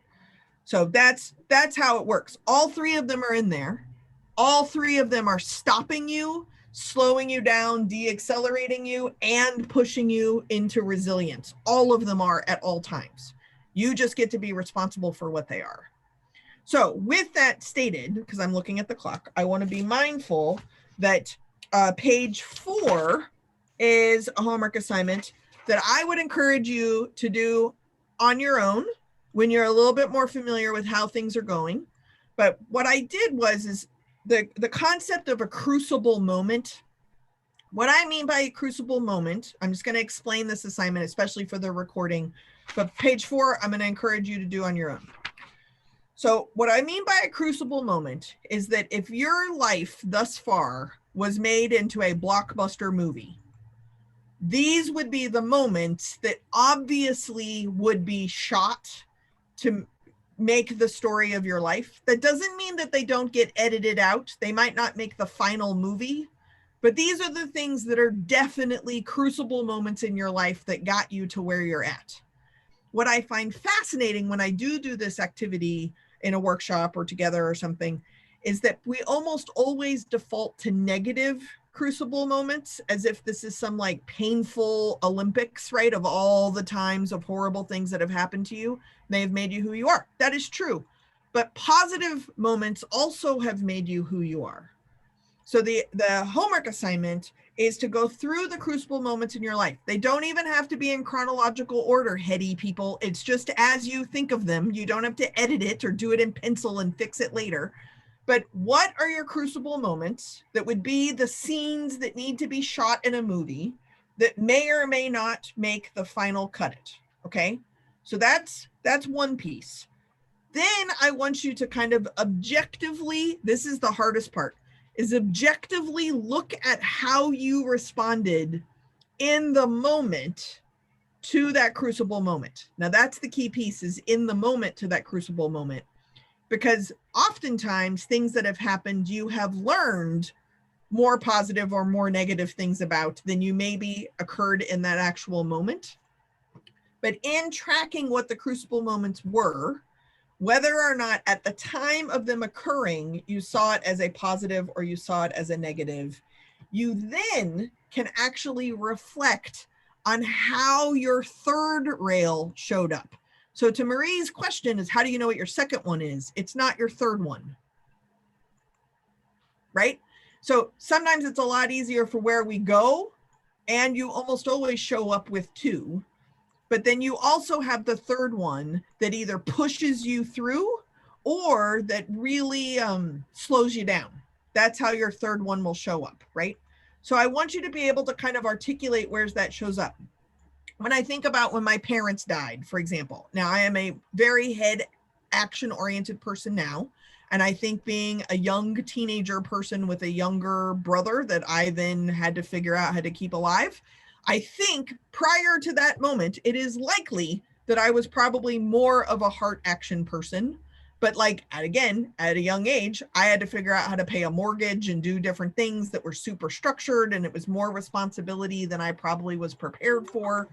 And my third rail, what pushed me through that was my brother and my relation, like kind of like the catch up that Olivia was talking about. I needed my brother to get through the experience of losing his parents. Now, does that lead to me having decades of therapy of that? P.S. I also lost my parents. Yes, but that is what afterwards we're talking about in the moment. So in the moment, I was able to show up in a very strong, resilient way because my third rail showed up, right? Does that make sense? Now, it's going to be different for everybody. It's also going to be different for each crucible moment. It'll also be different every time you do the activity. Even though parents' death is almost always going to be the first one, right? Becoming sober is going to make the list. Like being a sexual assault survivor is going to make the list. Getting fired is going to make the list. So is like falling madly in love with somebody I met in like 5 minutes and getting married in Vegas before I was even really paying attention. And now sheltering in place with someone and realizing 16 years later, I made a good decision. Who knew, right? It took a global pandemic to realize that, like, yes, sometimes just as general breathing patterns can be very annoying, but I think that's called marriage, right? But like, I chose well. Thank you, COVID. This is a crucible moment. So also noticing the negatives and the positives. If you can do this, it'll be helpful for you to monitor what your typical third rail is and what are the similarities of when it slows you down, makes excuses, makes you feel like you can't do something, and when it gets pushed, all of a sudden you're like unstoppable, right? So that's what this page is. Page 4, the crucible moments. I encourage you to do this as homework. Thoughts, comments, questions about that?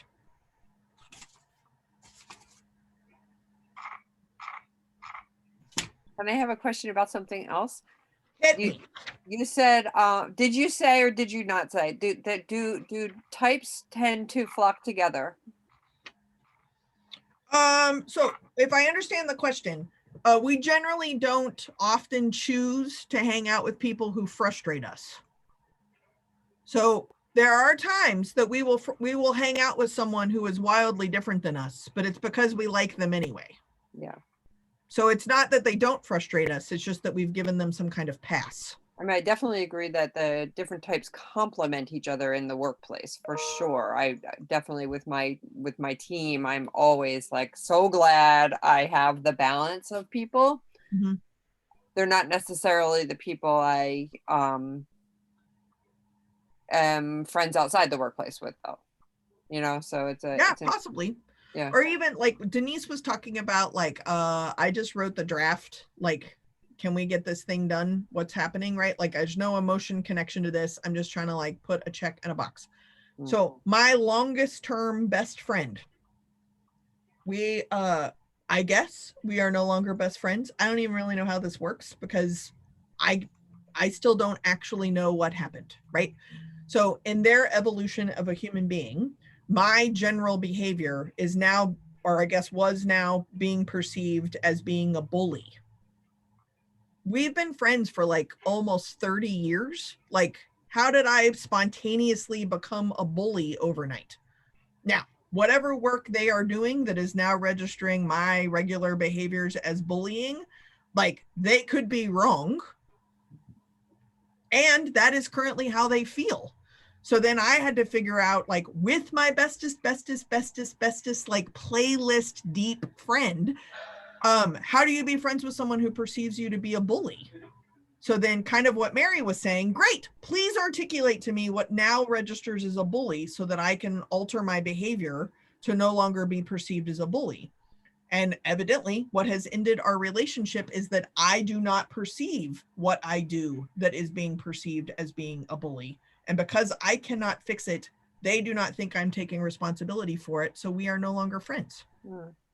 Now, that is super sad to me. And I 100% feel like I missed a memo, but that's actually not about me.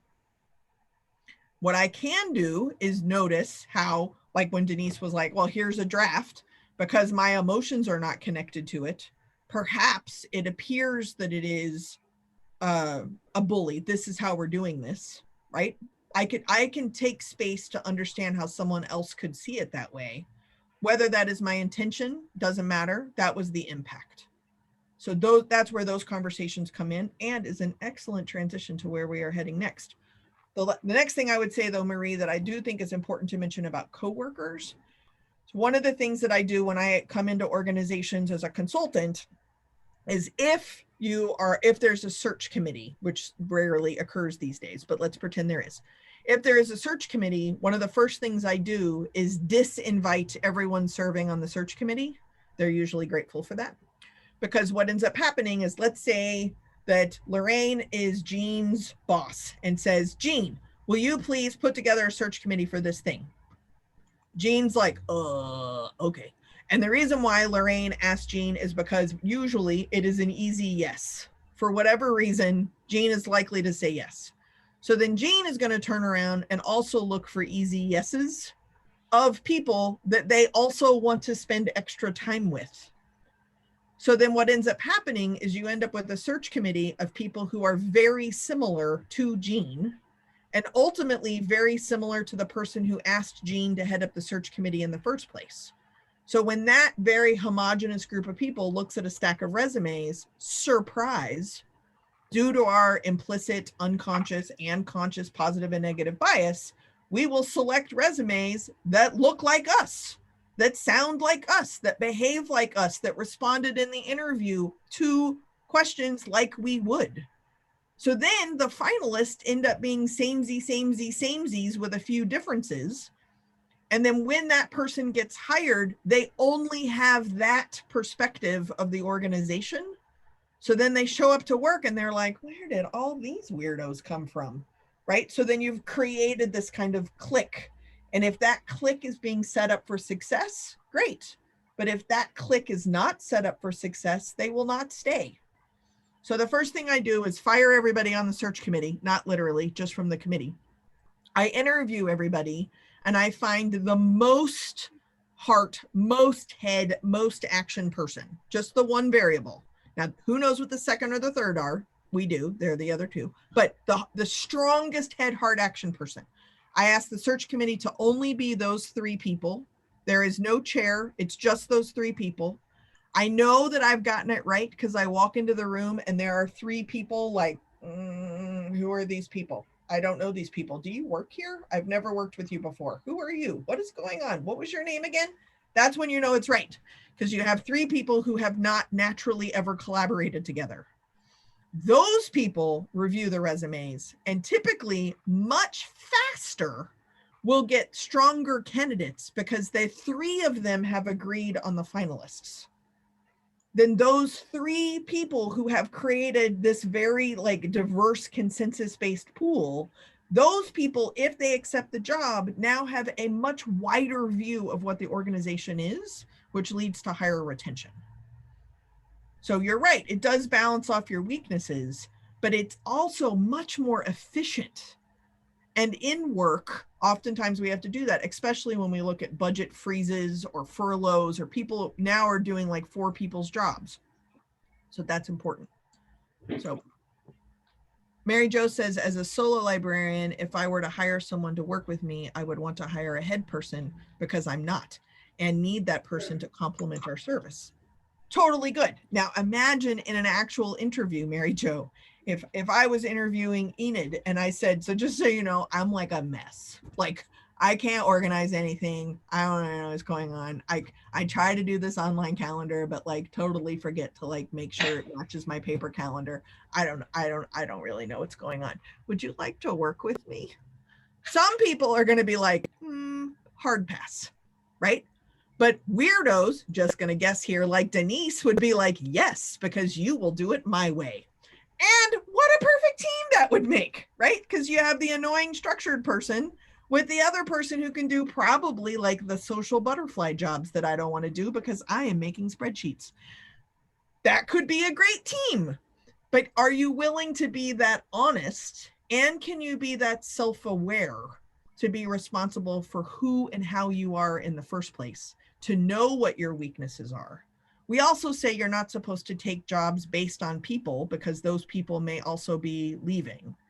So then now we get to kind of an HR level. Is the job description clear about what is expected for that job? Is there a system you have to use, or is there freedom to create your own system? Those are different ways of making people feel safe and prepared on a human level, not just on an employee level, which PS are usually humans. Does that make sense? Any bafflement? I'm going to jump in for a second, Jess, and say, does it dovetail with Nell's question, which is just above Mary Jo's? How do you exactly identify the kind of person that you're looking for to complement your team? Oh, great. I did not see that. Thank you for drawing it to my attention. Sorry to interrupt, but that wasn't exactly what I was getting at. Oh, great. I was more wondering, like, when you identify the most head person or the most heart person and most action-oriented person and you make them the search committee, how do you do that? And then Lorraine's question, I think, may be a little different than what I was including in the chat. Well, so thank you for the clarification. Go ahead, Lorraine.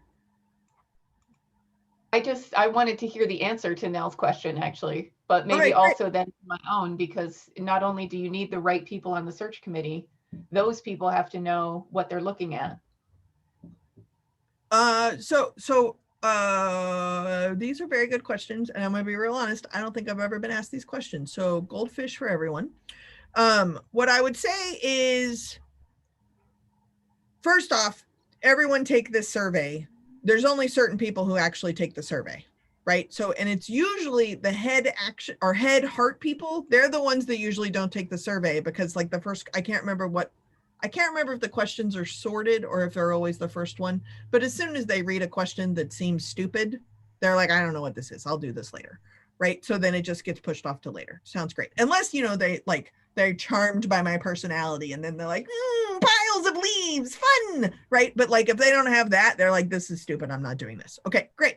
The action people, the survey is done as soon as I give the link out. That's it. Heady people may take the longest to fill out the survey because they're actually really thinking about the questions and proofreading it.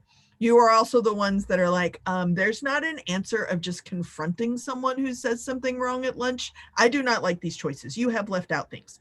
So then they end up in their own kind of critique. Doesn't matter. To answer your question as like the consultant, when I give the survey link out, the people who didn't do it are the least action people, right? So like, it's not even the responses from the survey, it's how they're responding to my system and my directions helps sift and sort them out. It is also the case that you can self-identify. And when people earlier when we were talking, people were like, oh my God, I feel seen. Like those folks usually feel, when they say they feel seen, it's that all of a sudden someone understands and they also have a simultaneous moment of clarity of how frustrating they are. Right? So when those two things happen, then you get someone who strongly identifies as one of the variables.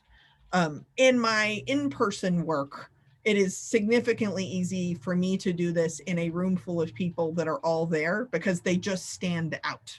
So like that I'm writing on flip chart paper and I misspell a word. The person who corrects it, I know who they are, right? The people who showed up to the meeting late, I know who they are.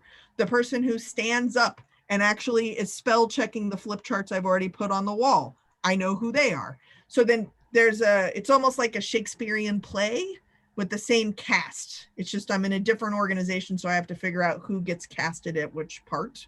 And both to Lorraine and Nell, some people volunteer for that. Some of y'all get told on. So then other people are like, Pam, and like Pam is not self-identified as something, right? But like everyone in the office is like, Pam. So then it kind of is a little bit of like group therapy. And then the people who shake out tend to be volunteering to head up that team. They just don't know that I'm eventually going to put them in a room with two people they've never worked with before in their life, but they will understand why. Is that helpful? Great question. And you can ask anybody to take the survey. Just to be clear, the survey is always available and you do not like automatically get added to some spam list or something. I'm not that kid. So you do whatever you need to do. Okay. For us to keep going and get to kind of that chart that we started off with about better connections, I want to do a little bit of a deeper dive of intervening and intention and impact. So those of you playing along, we are looking at page 5 and 6. So often, if you are being self-reflective enough to figure out kind of who and how you are, then you also need to figure out the actual details of how and who you are. There's an intellectual way of doing this, and then there's like reviewing the transcripts of potentially failed conversations that you have had. When I bring that up, people are like, oh, I got plenty of those. Because what ends up happening is that we print out the transcript, and then especially action-oriented people for the rest of our lives, we take these transcripts around with us. They are with us always. And we just change all of our lines, but we don't actually give the opportunity for the other person to change their lines. And we do this until we feel like we have won. This is actually not healthy, but we tend to do this quite often. So what I want you to do though, is that if you have thought about some of your crucible moments, it is possible that some of the things that went wrong or that went awry was when you chose to intervene or you chose not to intervene, or you still don't know if you should have or shouldn't have because you're still having a conversation with yourself about it. But this gets to the underskirting of intention versus impact. So in DEI work, we often talk about intention versus impact, but I also want to say like what this means is if you've ever been having a conversation with someone and they say, what are you talking about? And they say something and your immediate response is, that's not what I meant. I cannot be the only person who has moved into this role, right? Of like, that's not what I meant. You get defensive, you don't understand how they got that interpretation, or maybe a little bit of you does understand, but you're just defensive because that's not what you wanted it to go. If we can take responsibility for our intention on the outset, that's actually a really big step, because a lot of us external processing extroverts, I'm pointing to myself, we just think in words outside of our skull. So often when my husband quotes me back to me, I disagree with what he is saying because when I hear it back, I don't agree with it. But he's quoting me back to me, which I find very unfair. I was just thinking, right? So if you can understand what your intention is, then you can take responsibility for it no matter how it impacts the other person, because you've done the pre-work of forming the message to determine what your intention is. Now, some people have already talked about being a recovering perfectionist. This is a great example. There are lots of times where you are talking where you have no idea what your intention is because you're talking, you're not connecting. You are filling the air. Perfect example. How you doing today? Oh, that's great. That's not one sentence. That's actually a question with a space requiring a response that then has a thoughtful response back based on the response you didn't even make time to happen for. This happens a lot in drive-thrus because they have like a set order that they need to type things into the cash register.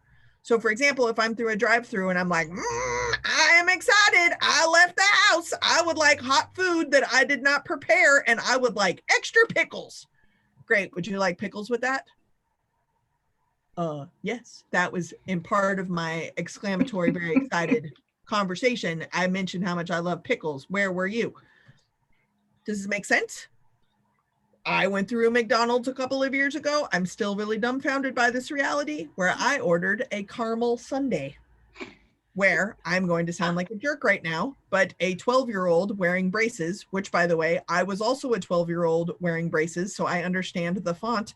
The 12-year-old wearing braces is like, we've never had caramel sundaes. And I'm like, lies! How do you think I made it through college and grad school and the Peace Corps? You have caramel sundaes. Where is my caramel sundae? They evidently don't have caramel sundaes anymore. No one told me. Very upset about this. That person has not worked there long enough to remember that they used to at one point have caramel sundaes. Who's right? If I had formed my message and started off with the glory of a McDonald's caramel sundae and the role that a McDonald's caramel sundae has played through very important periods of my life, they don't want to know that. They want to know what I want to order. So there's a difference between a communication and a conversation and a connection with a human being. And you're not entitled to the partner, but it is your responsibility to form your intention so that you then have had the conversation with yourself. So if you are gifted with the feedback that the impact was congruent or incongruent with your intention, you then can do something about it. But in order to do that with the gift that you are not entitled to of feedback, you can't do that if you didn't take responsibility of forming your message and your intention to begin with. That is what I mean by slowing your roll. Can you do this 100% of the time with every communication, with every single person in every single situation? I'm really asking because I would like to know if we have any like X-Men or Jedi skills present, because the rest of us are hot messes. We are lucky we are going to be able to fill out a worksheet, Jess. Like, what are you talking about? Every time I talk to someone, often there is a lengthy exchange. That is very true. And I wrote the book about it, and I can't even do it consistently with the same person I'm sheltering in place with. This is important. And it's our responsibility to do the best we can with what we got some of the time, okay? Slow your roll and be a little bit more kind to yourself, and then see if you can make it through a worksheet. Is that threatening enough for you? Let's see what we can do. So for some of you, I have been yakking for 2 hours and you would like some quiet time. So what I'm going to give you is I'm going to give you about 5-10 minutes. I'm going to say 5. I'm going to come and look. And at the people who have their video on, if you're still working, you get more time. I'll let you know.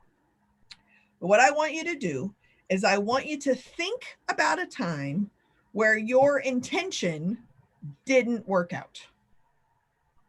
Meaning that you had a clear intention and the impact was different than what you were expecting. When we talk about intervening, we often don't necessarily understand how another person can be involved in this conversation. So just on page 5, I'm going to make you be the observer of the conversation. Okay, you're the observer. So person A is in this case, the your, and person B is the their, and you are either hearing about the conversation or you watched it happen. So in the first example, these are all real examples from my life, which happen all the time. So in the first example, I tell a funny story or funny joke about divorce because it's hysterical. And it happens to occur at the beginning of a conversation where a good friend of mine is about to tell me that their partner just requested a divorce. Ooh, bad timing, right? Like, so if you were hearing about this situation, what are different ways you could have intervened to help the person take responsibility or form their message, be clear on their intention, in this case, the joke teller? And if you are the friend and you are intervening with the person who, like, guess what? I had brunch the other day with Pam to tell them about my impending divorce that wasn't my idea, and they opened it up with a joke, right? How would you respond to the processing or intervening with the person who had the misconnection in the first place? Do you see the activity? You are the third party here. I want you to practice that way because, spoiler alert, page 6 is you are actually the communicator. And I want you to start thinking of examples where you have had an incongruent impact. So I'm going to give you 5 minutes just to do page 5. Action-oriented people, you're going to buzz through this and jump ahead to page 6. And I would encourage you to go get a beverage instead. So we'll do page 6 when we get back. Sounds good? 5 minutes. You are the observer or the processing best friend after the miscommunication has happened. I'm going to mute and I'm going to set a timer. We're going to have a little quiet time. You do your own work.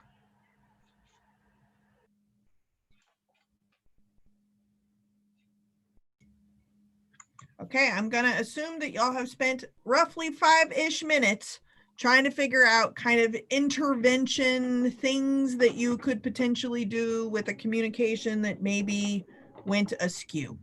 So I used the funny joke about divorce as the example. So the other one on the page is someone is celebrating an honor. You received a reward, right? Oh. And the reality is that this was deserved a long ass time ago. So it's not even exciting anymore. It's like long overdue. So maybe we use that one as the example for talking. What kind of things did you come up with? How would you respond to the person that you're either intervening or processing with?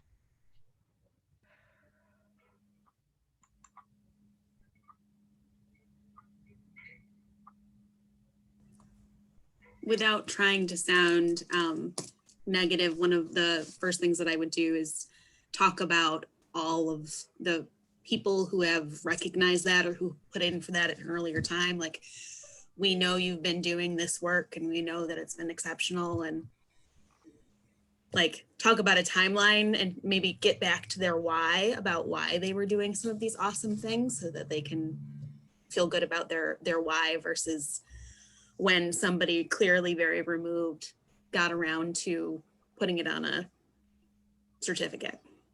Yeah, great. Other examples?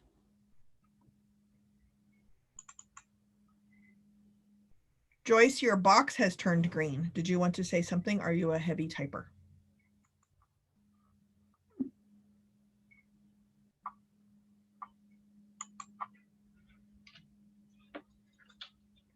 Great. To use kind of off of Olivia, I think that in this particular example, I would make Susan Lucci jokes.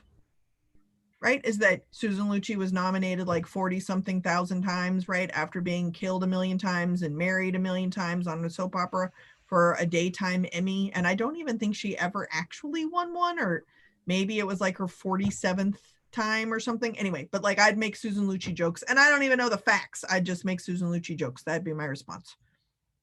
So why would I have you start at the intervention or processing third party level before asking you to move to page 6 and do your own homework? Why would I make you do that?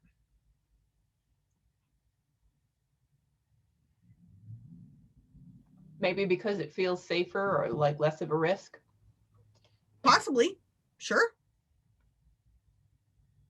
Also based on the assumption that the person who would be coming to you to process is probably one of these groups of people, right? That you already really like.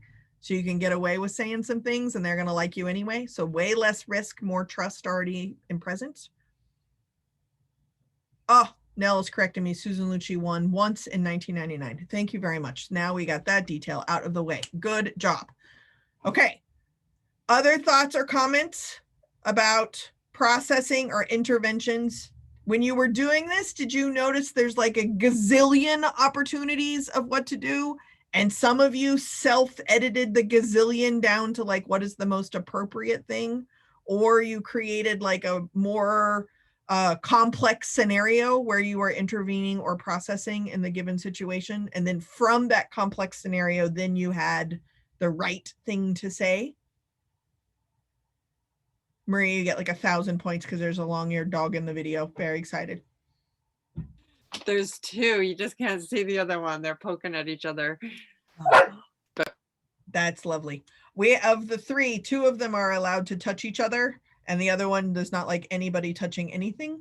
And then one of those and the one who doesn't like touching, they steal each other's toys. Happens all the time. Paralyzed by indecision. That sounds exciting. Do you mind telling me what that means? But you have to unmute yourself first. It means I couldn't think of anything when I'm put on the spot to come up with, like what they said. I thought my understanding was that we were supposed to come up with an actual real life example of Sure. when we were like the third party. Oh, okay. Because if that was the case, I was like, I'm like, don't make me do that now. I'll think about it tonight when I'm trying to fall asleep. Great. That's when it'll come up. Yeah. But so here's the thing. This is the handout. It's no big deal, right? So you could either come up with a time where you were doing something similar to this, or you could be responding to this specific example. Because I have to deal with head, heart, and action-oriented people, I have to give nebulous enough directions so that the heady people are literally reading every word on the worksheet and they're like, put on the spot, high pressure. Oh, can't know. Right? High action-oriented people are like, I don't know what she said. This is what I wrote. Or you went and made a snack, right? And, I did eat a snack. Yeah, great, right? And hardy people, you're like, oh, so much intervention. What is the right way of doing this? I really hope she tells us what the right answer is, because I want to make sure that my relationships are better. And like, I really can see if this is you. I really could understand both sides. Like, how are you supposed to know that they got divorce filings? Like, how are you supposed to know all these things? You can't know all this information. What is the best way of doing everything? And right? Like, the use of the word flummoxed wins some points. I'm still flummoxed by how my intention backfired. Okay, here's what's the key. This is still communication. This is an excellent example of how you are carrying how your lived experiences have taught you how to or how not to show up in a given scenario. Maybe you used these little scenarios that I came up with that are real things that happened in my life. Or maybe you slippery sloped to a time where something very similar happened to you, and you're either on this side or you're on this side of that particular equation. What is interesting, I have found in my research, that if you defaulted to an example where you're like, well, that is not what I intended, and what I really meant was blah, blah, blah, blah, blah, you in that dynamic are more likely to be coming from your dominant or your privileged identities. Because from our dominant and privileged identities, we often don't have to take responsibility for what our intention is. We just assume it is implied by our sheer existence. If you defaulted to a scenario where you are like deeply still hurt and wounded by the impact of that person's thoughtlessness, oftentimes that pattern comes from a place of our subordinated, marginalized, and silenced identities, because our lived experience is still experiencing the pain and suffering from that. Both of those are valid. Both of those can occur at exactly the same time in the same conversation and same communication patterns. What I think is amazing is that the hard part isn't fixing the communication if you're old enough to remember Rubik's Cubes. We are not trying to Rubik's Cube a successful conversation here. We're trying to be responsible for how my dominant identities show up in conversation and how my experiences from a silenced, marginalized, and subordinated place show up in a conversation, because those realities are going to impact my ability to connect with another living human. That's the real deeper level of taking responsibility that we could do. Or we could worry about the transcript and try to win this conversation. Do you see how this seems like that's the right thing to do, but it's just easier than what is actually the right thing to do? If we're going to take responsibility for who and how we are, our life has taught us who and how we are. So what have we learned from our life? That's the best tool. It's free. We have free access to it. What have we learned from our life? And then the best part, once you know what you have learned from your life, you can keep the parts that you need to keep. You can edit the parts that you need to edit. And you can be responsible for the inconsistency, incongruent, weirdo parts that are also just part of your life. That's what taking responsibility for who and how you are actually looks like. And remember the mantra, do the best you can with what you got some of the time. That is doing the work. So thoughts and comments about that before we get to the actual intent impact sheet, which is page 6 in the packet. I have a question. Yes.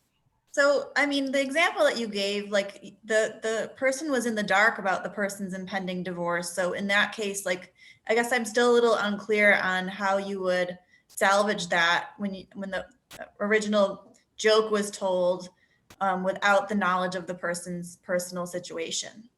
Yeah, there's 1.5 million ways to do it wrong and 1.5 million ways to do it right. I would start, if I'm playing this game with myself, right? So you can play these games with yourself at much lower risk than playing them with other people. So you're totally in the dark. How are you supposed to know this? If this is your first meal with this person, you do not actually have a pre-existing relationship. So they don't know that I'm going to crack jokes about something, and largely I only crack jokes about generally sensitive topics. Maybe they don't know this about me. Ooh, bad timing. Whoopsie. If it's one of these people, they probably saw it coming and it just hurt because it really wasn't funny in that moment, right? And maybe they'll give me the space of grace because our friendship is so long that they probably, how ironic. It'll become an Alanis Morissette song, right? Like how ironic that the brunch started off with the divorce joke. Guess what I got to tell you about, right? And I shared a story with one of my 30-year-old long best friends where my typical behavior is now perceived as bullying. That doesn't mean it is bullying, nor does that mean it isn't bullying, but we are no longer friends. So I found the end of that space of grace. Does that make sense? All of that is possible. And those are the people that like you anyway, and you like them anyway. This is a total stranger, possible first, maybe a few encounters, right? Oh, we have an invading cat. Imagine what you would have to do if it was one of these people, right? Sometimes starting with the people that you're like, no, wrong. It's a lot easier to figure out what you would do because you'd be like, well, you're a jerk anyway. They shouldn't have been going to brunch with you. Okay, great. What about here? What about here? And then notice what shifts and changes in you. And the exercise isn't about getting the conversation right. The exercise is about noticing how you shift and show up with more or less information in the opportunity to make a connection with different kinds of people. That's the work. There is no answer. I mean, well, there's whatever you came up with. That's the answer. Congratulations. Helpful? That makes me, oh, sorry. No, go. I just want to make sure Nell's question was answered. Yeah, I guess it's the context and the way that you respond to that joke that didn't land well, or that was perceived by someone else as being insensitive or not politically correct, or whatever, however it's interpreted. It's like what you do after that, even though maybe you shouldn't have told that kind of joke from the beginning? Is that what you were saying, Jess? So, I mean, Nell, specifically, first off, I appreciate you engaging in the conversation because other people are feeling and asking similar questions just by the odds of it. So you're doing great. And with that said, it's not the point, right? So like, what variables would change that would change your response in the conversation? What variables could change that you can rewrite what someone's intention was, and when you are not willing to change someone's intention, right? Or to write a story about a more benevolent or a meaner intention. What are those variables of how you respond in that conversation? So again, I do not have children, you are welcome.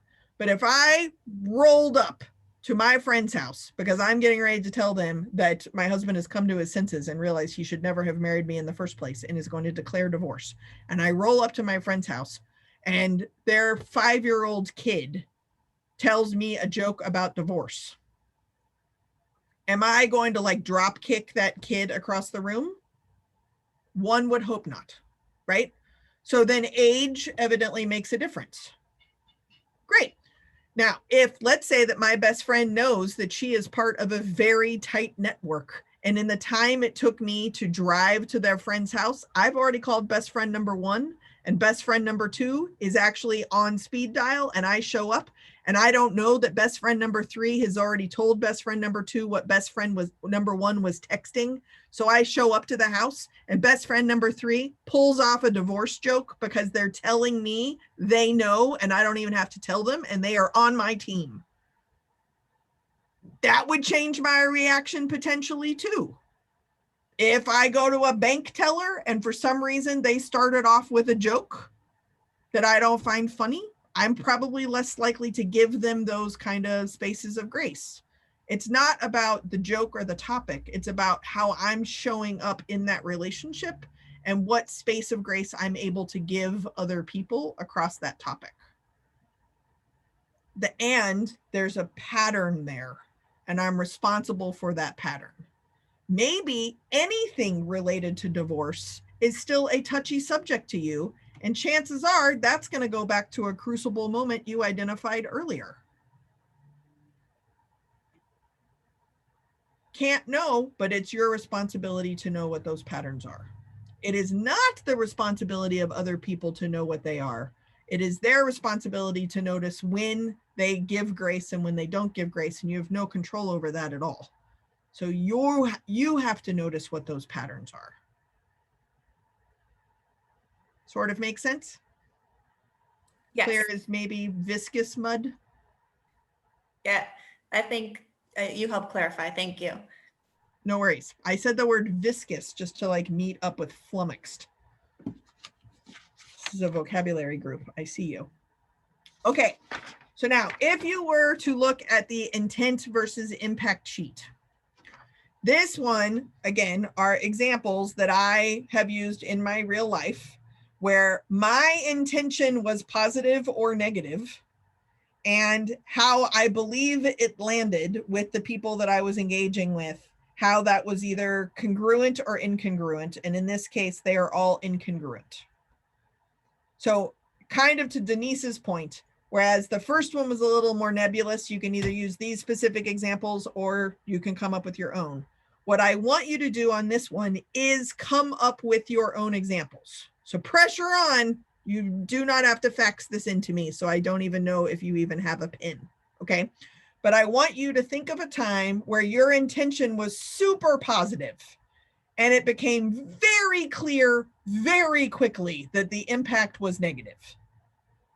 Usually you can tell this because your brain or your heart or something in you goes, oh, what happened? And for me, at least, I often think like, did an earthquake happen? Did something happen? Like, did I miss something while I was telling my very funny joke? And I eventually had to develop the skill to realize I was the earthquake. Oh, because my positive intention is not always contagious. So I want you to come up with an example in your life. Fun facts. This may still be a crucible moment in a relationship you have with someone because you're still trying to work it out what you did wrong. or you're still trying to work it out what's wrong with them. Because you had a positive intention and it landed negative. Those are usually kind of the easy ones to start with. But there are other times where you actually had a negative intention. Perhaps you were trying to be punitive or tough love or micromanaging a fellow employee or colleague to help them perform better. Whatever it is, you had a negative intention and it landed positively. And you were like, oh, shit, that didn't work.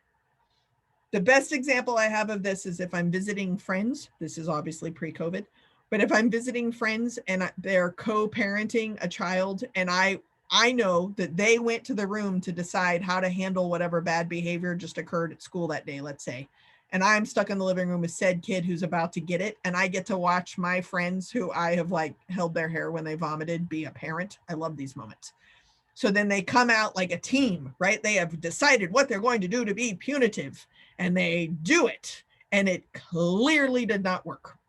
And then I watch the parents psychically figure out what is level 2. We didn't plan level 2. We thought level 1 was going to work. So then I watch them psychically communicate to remind the kid they're being punished for something. It's the most beautiful thing to watch, but it doesn't always work. And eventually, I think these kids figure this out. And that if they just don't react as if they're being punished, they get a lighter punishment. But that's me reading into 6-year-old behavior. So I want you to spend some time. I'm going to mute it again. You get 5 more minutes, but I want you to spend some time and I want you to name at least one example where your intention was positive and the impact was negative. Now there's duplicates because if you are the advanced placement class, I would like for you to then come up with a second example where you actually don't know what your intention was beforehand because you just spouted something off and then it didn't land right. And then you wrote a whole story about how that wasn't your intention in the first place instead of taking responsibility for not actually knowing what you were going to say in the first place. That's the advanced class. Okay. So I'm going to hit mute. I'm going to pause the recording for those of you that are watching the recording so you don't have to listen to people scribble. And I'll see you back in 5 minutes. Friends, how did that go? Good? Easy? Hard? Do you hate me? I have a terrible example. Fantastic. Bring it on, Olivia.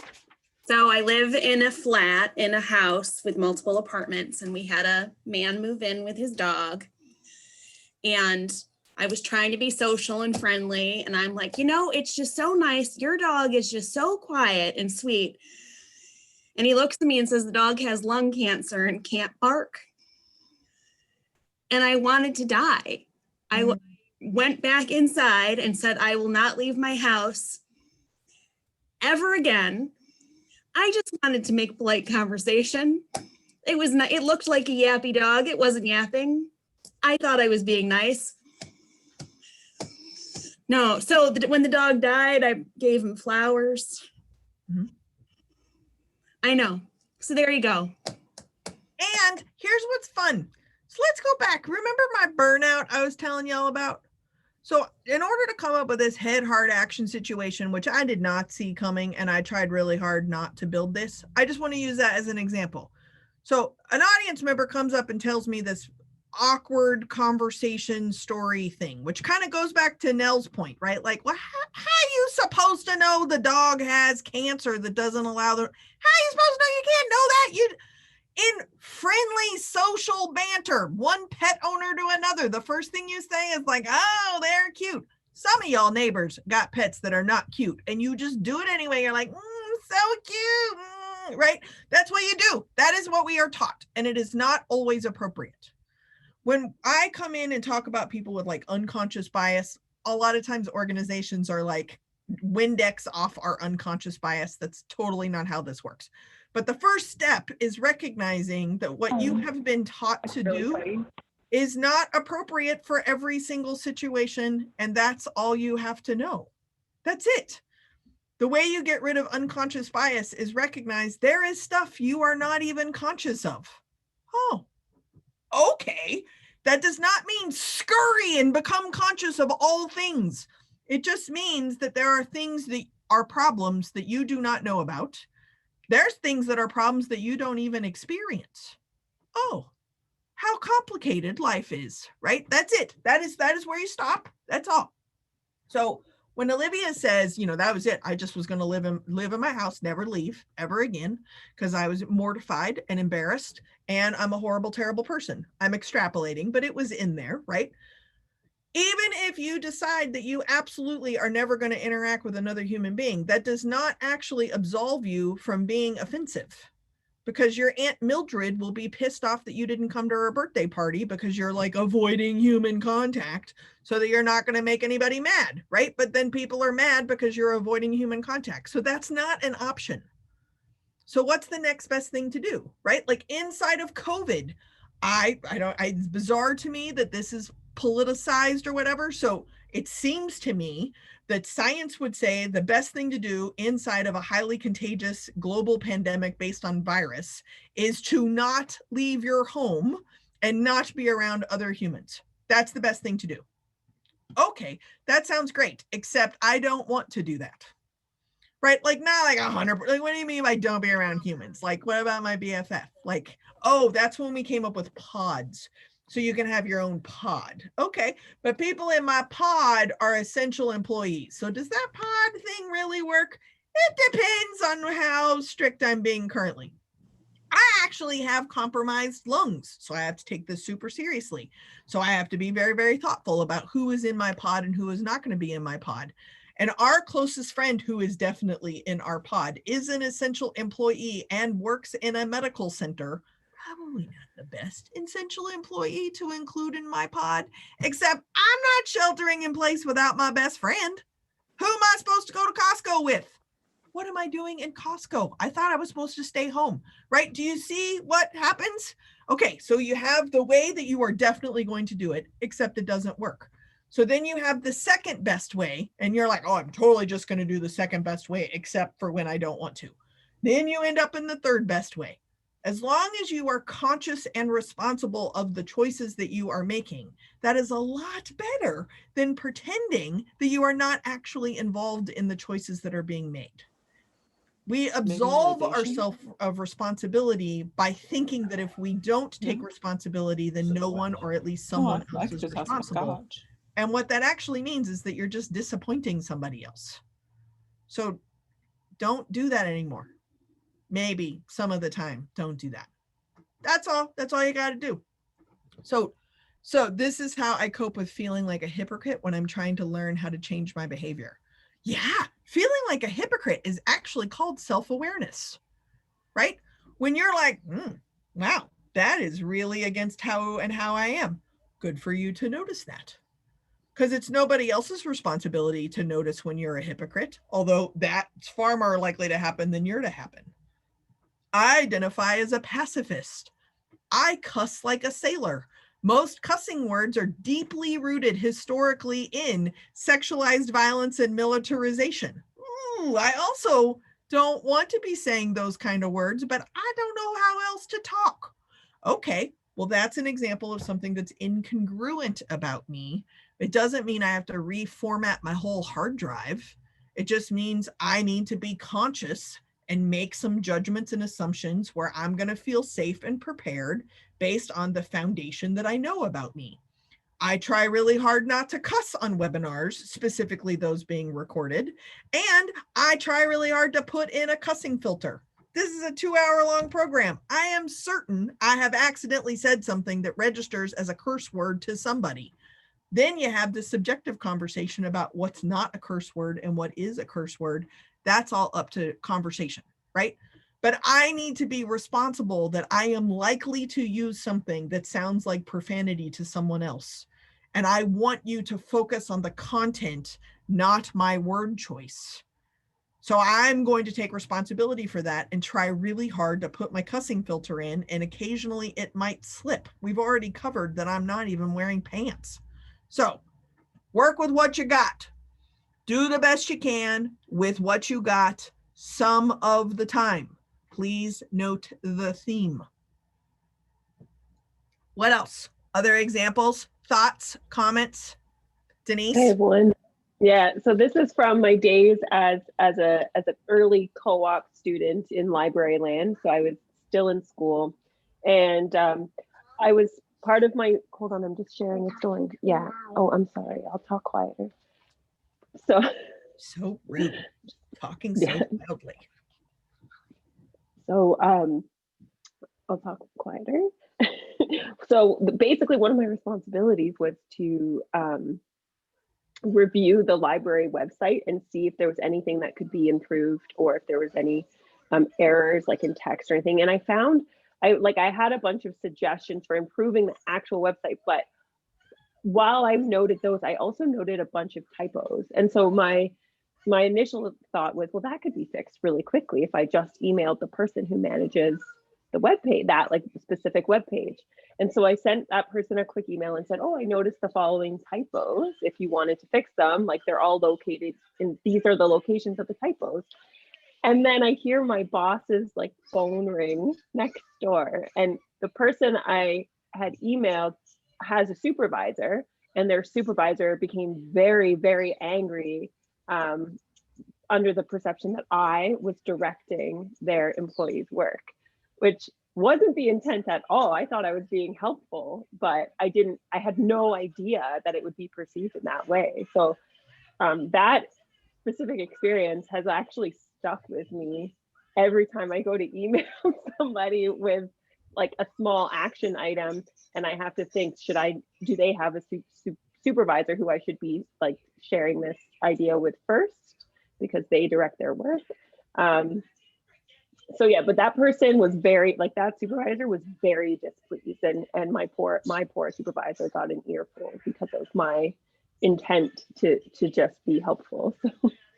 Sure. And I would also say that if you emailed my supervisor without emailing me that you were emailing the supervisor, I'm going to be like, excuse me, who the hell you think you is? Like, what is going, like, you just escalated this. You're talking about semicolons, right? But notice, Denise and I have already outed ourselves as head action people. So I wouldn't receive that feedback as some kind of personal attack, right? I'm more likely to receive that feedback as like, boo, good eyes, like it, appreciate, right? And I'm going to delegate it to somebody and be like, why the hell didn't you get all these errors? Because these just got pointed out, fix this. Notice that? So when we talk about like working with diverse teams, it is also important to notice when you are working with not diverse teams, that little safety zone that can automatically happen is also very much based on how I am likely to respond to something. So I would be more inflagoed if you emailed my boss instead of me. If we're talking about something about, we're talking about a colon on a paragraph and you call my boss? Do you know how much capital is involved between me and navigating my boss because no one wants to supervise me in the first place? And Denise would be doing that because based on her past experiences, this is more safe and helps her feel more prepared because it didn't work out that one time in 1982. So now she's doing what makes her feel safe and prepared, except in this example, that's even worse. Your life teaches you how to show up. My life teaches me how to show up.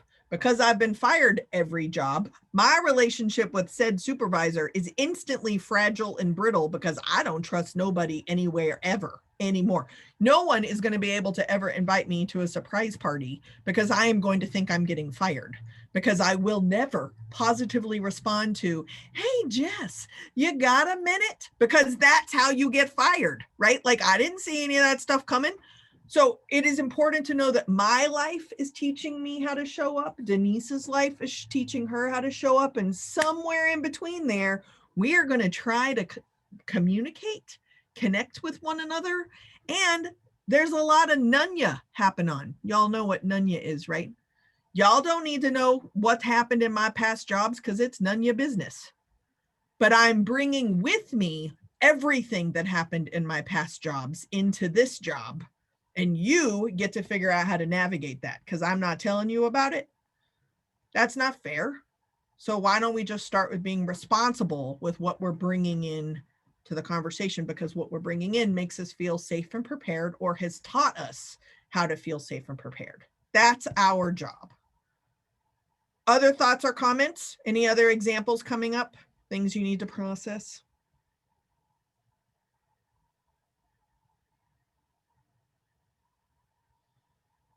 There's a comment about how every example I had was one where I was perceived as stepping out of bounds. So notice how power dynamics, in this case, I'm guessing like managerial power dynamics show up. Great. Throw in social identities of whether they are up groups or down groups, and like the shifting that has to happen in order for someone to be able to navigate what is expected of those boundaries of what's allowed. You don't actually communicate those boundaries. You don't often communicate that positive or negative bias. It's just kind of floating in the ether, and then paired with what they're bringing into the connection opportunity. This is literally why I have job security. Or we could just be responsible for our own biases and how we show up. That is literally how I would not have job security. Y'all aren't going to do that full time, but maybe occasionally it'll help some of the time. That'd be fun. There's another comment. It explains why some people just overlook things that could be easily fixed. Human relationships are complicated. Who knew? I know. Ask every therapist and social worker that exists out there. That'd be great.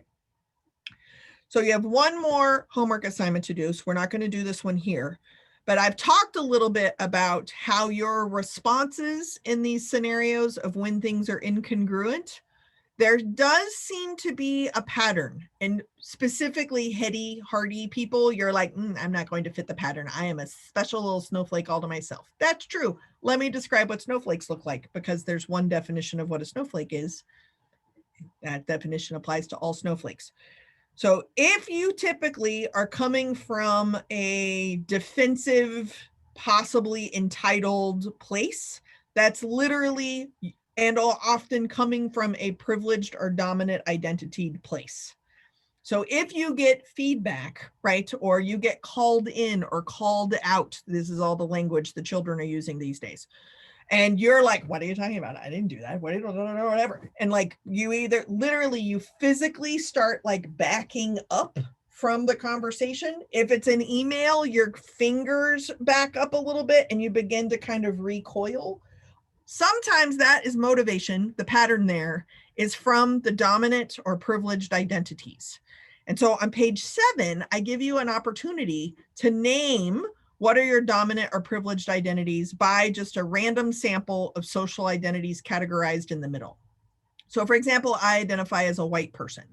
So one of the things that is actually, this is a linguistic dorky thing, is there is a 4-letter word that begins with a C that I personally refuse to use. This word has not been reclaimed and empowered to me, but it describes a woman's body parts specifically.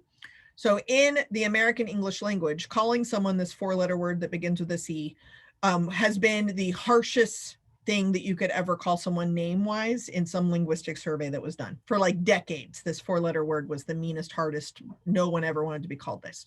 Barack Obama gets elected to office, and it's the first time in decades it switched, and it was now racist. To be called racist was the worst thing. The C word is number 2 still to this day. Now, the reason why I think that's interesting is, one, is why are women's genitalia used as weapons, and why is that so insulting when more than half the population may or may not even have the body part that's being referenced? But that is a different workshop. So now being called racist is what is the most offensive thing you can possibly call someone.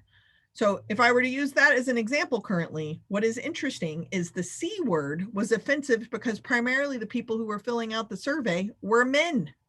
And so being called something that was about female genitalia was the most insulting thing you could possibly do. If you looked at the top 10, of the top 10, 8 of them were words used to describe female genitalia, and most of the survey respondents happened to be men. Barack Obama gets elected. The word becomes racist. What is interesting is that more women began to fill out the survey. So then people are like, oh, well, it's no longer about genitalia. Nope, but the majority of the people who filled out the survey are still white. So as soon as women started filling out the survey, the answers of the survey of what is offensive to you is now coming from a majority white place, even though men, women, and I'm guessing some gender nonconforming folks maybe filled out the survey. So to be called racist, if that is what is offensive, The reason why it is offensive is that people from those dominant and privileged identities that are being targeted with the word racist the most, some people call other people of color racist. There's lateral racism. We can talk about that in a different workshop. But it is the white folks that find that the most offensive. That is what I mean by dominance and privilege showing up in these incongruent conversations where intent versus impact are incongruent. If it is across a social difference where you are landing on the dominant and privileged side, that's where you're typically going to feel attacked, right? Like defensive and entitled to not feeling attacked. You get all backed up. Okay, well, how about we claim responsibility for that?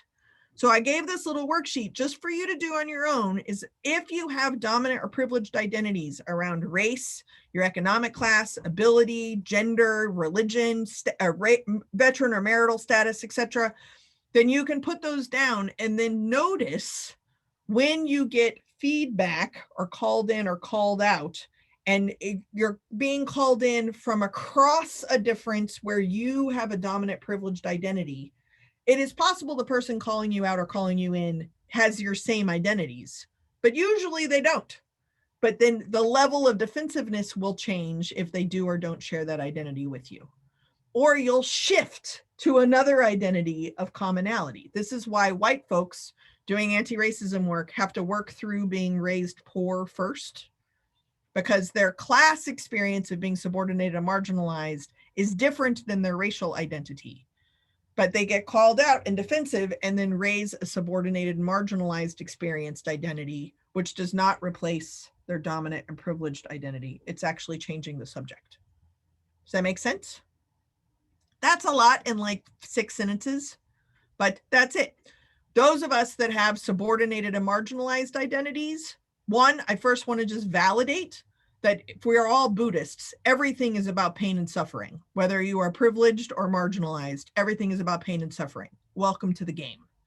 However, if your responses to these incongruent moments of connection are coming from a suffering and painful place that is usually highly personified by your historical experiences, you are almost always responding to that incongruence from a subordinated and marginalized place. It's not something you necessarily have to correct. It'll just help you be able to claim responsibility for that pattern versus this pattern that you also hold. So that's your homework, page 7.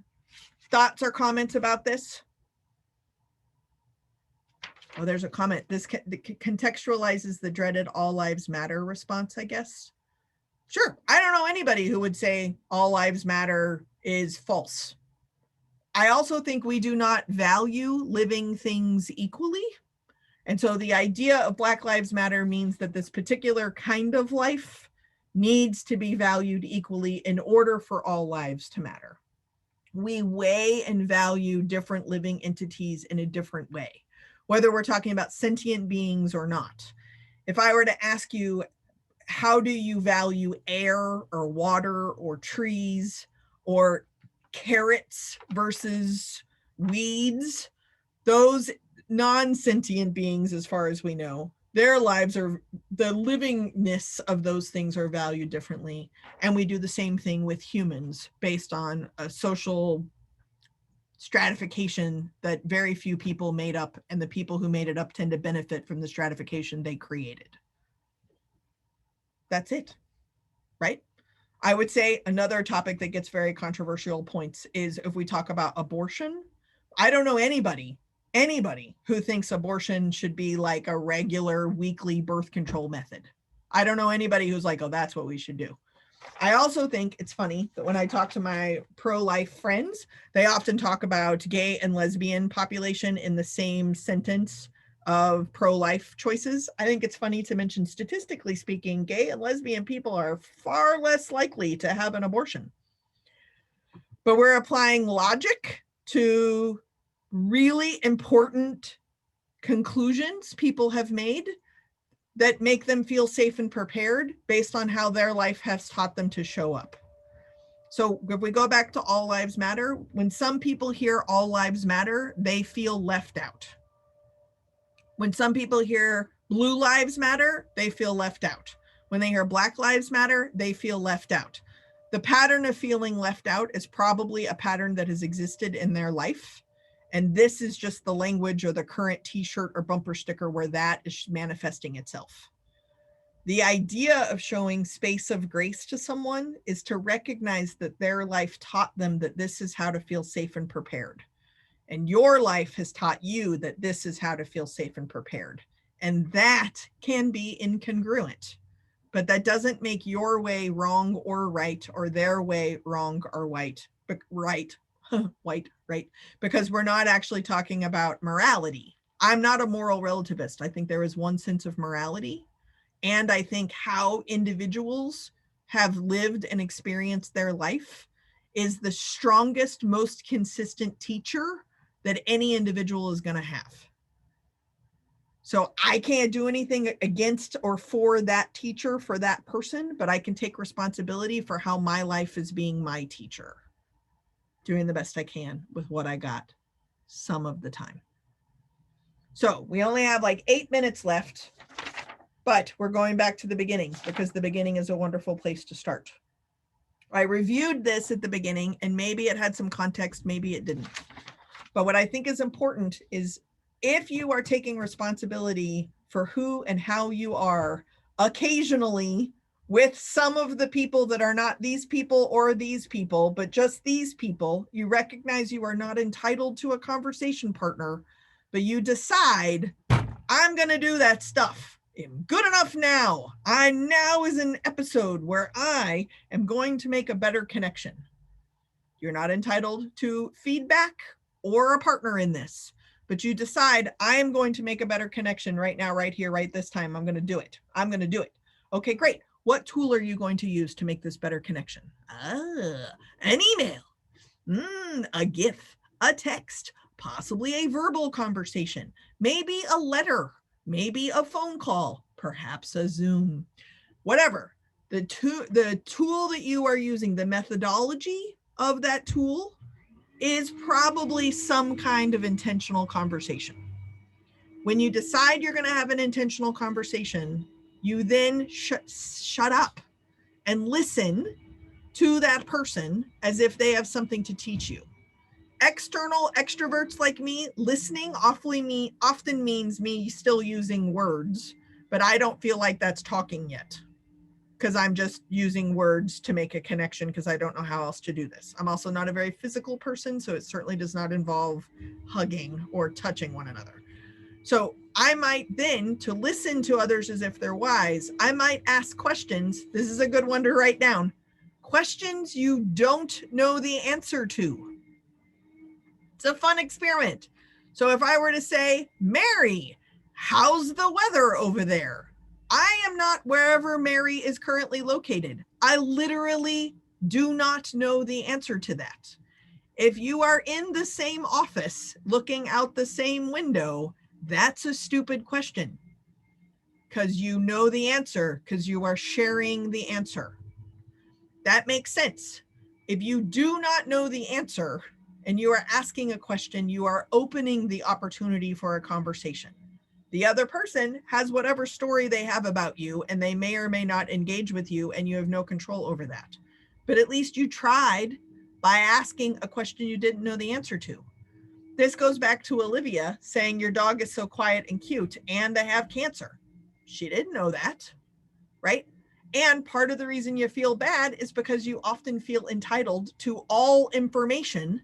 So how the hell are you supposed to know that? And then you feel terrible and horrible because you didn't know that. You're a human being on the planet. They also know that you did not know that. So you were able to make a connection, right? And like share a moment over a cute dog that's also really sick who eventually passed away. And your connection with the person resulted in flowers and a conversation with your neighbor. That's way more important than winning in the moment and not sticking your foot in your mouth. The connection is what matters. Once you listen to people as if they're wise, then you form your message. Then you determine what is your intended meaning of the message. This is the biggest responsibility part. When I work with companies and they write statements or letters or apology statements or something, the first thing I do is do a word search for the word if in apology statements. If you're making an apology and the word if is present, you're not actually apologizing. What is the intention of the thing that you are trying to communicate? And how are you going to form the message so that it is congruent with the intention that you are now clear of, because you're going to take responsibility for that intention? Then you dispatch it into the world, and it is going to splatter, possibly in the way you expected, maybe in a different way. It could maybe be more positive than you were anticipating. Maybe it's more negative than you were anticipating, but you now have responsibility for what your intention was, and you formed the message around that intention. Now you have something to compare what happened to. When you compare what actually happened to, then you can figure out if it was congruent or not, right? Then you take responsibility for that because you already did your pre-homework. It's a lot easier to be like, oh, well, that didn't work. Oh, well, that seemed to work. Huh, weird. Okay, great. What is the meaning of the conversation? And then again, back to the flowers after a dog passed away for Olivia and her neighbor. What is the impact on the connection? Better? Worse? Neutral? I don't know, but it's going to impact the next time you try to communicate with that person. That is making a better connection. So hopefully that makes a little bit more sense where we started. Could have just ended there, but we had to do all that self-discovery of how our life has taught us to be in the first place. So with that, I know we only have a couple minutes left. I want to make sure that you have time to answer any questions or do anything I can help with, but I also want to turn it over to Olivia because I think she has some closing comments. In the chat, I'm going to give you a texting number so that if I've done my job and been thought-provoking, you are hopefully going to think about things. And then later on, you're going to be like, I really wish I could ask her a question. Well, here's a texting number. So then you can text me anytime you want to. So with that, I'll turn it back over to Olivia. Thank you very much, friends.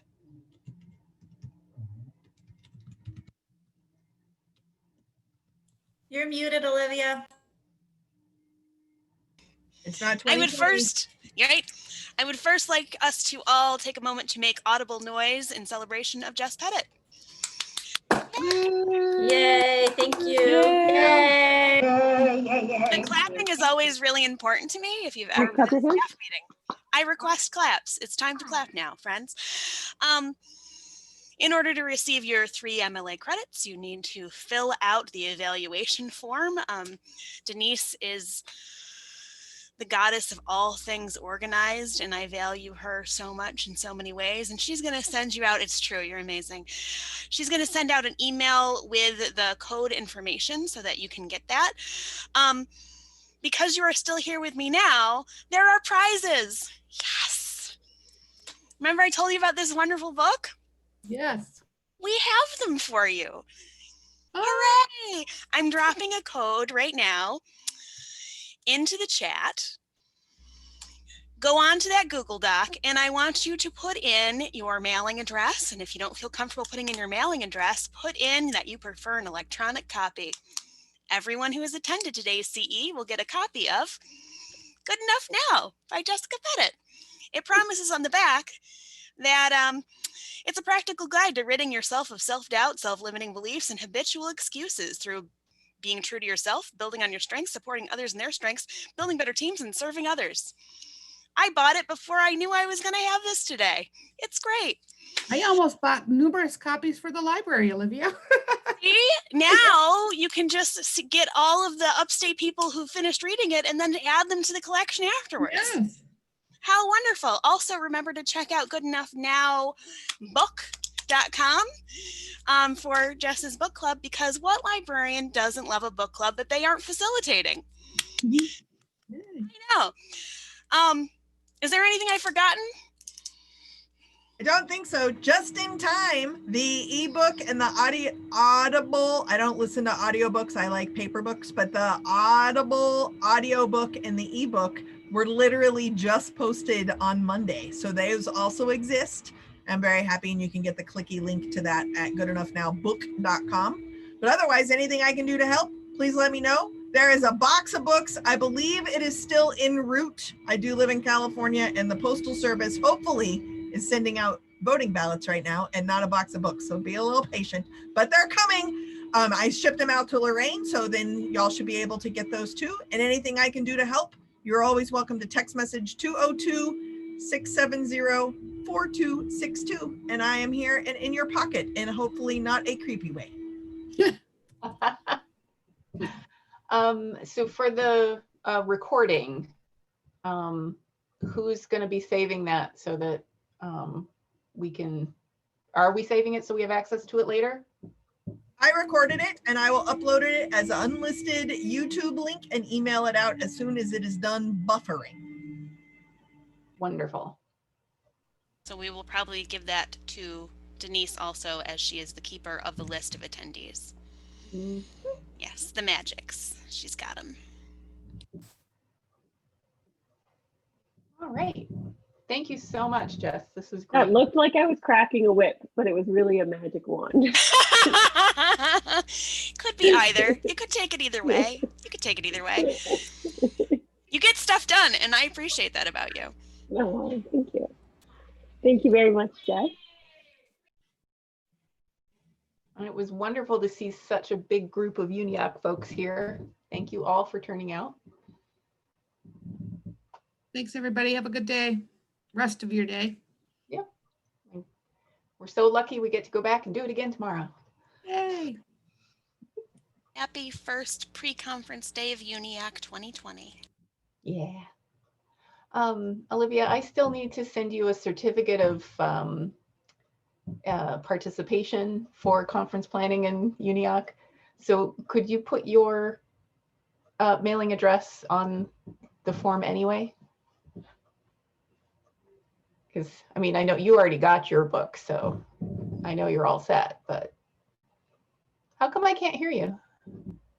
Because I can't manage my headset mute plus the other mute.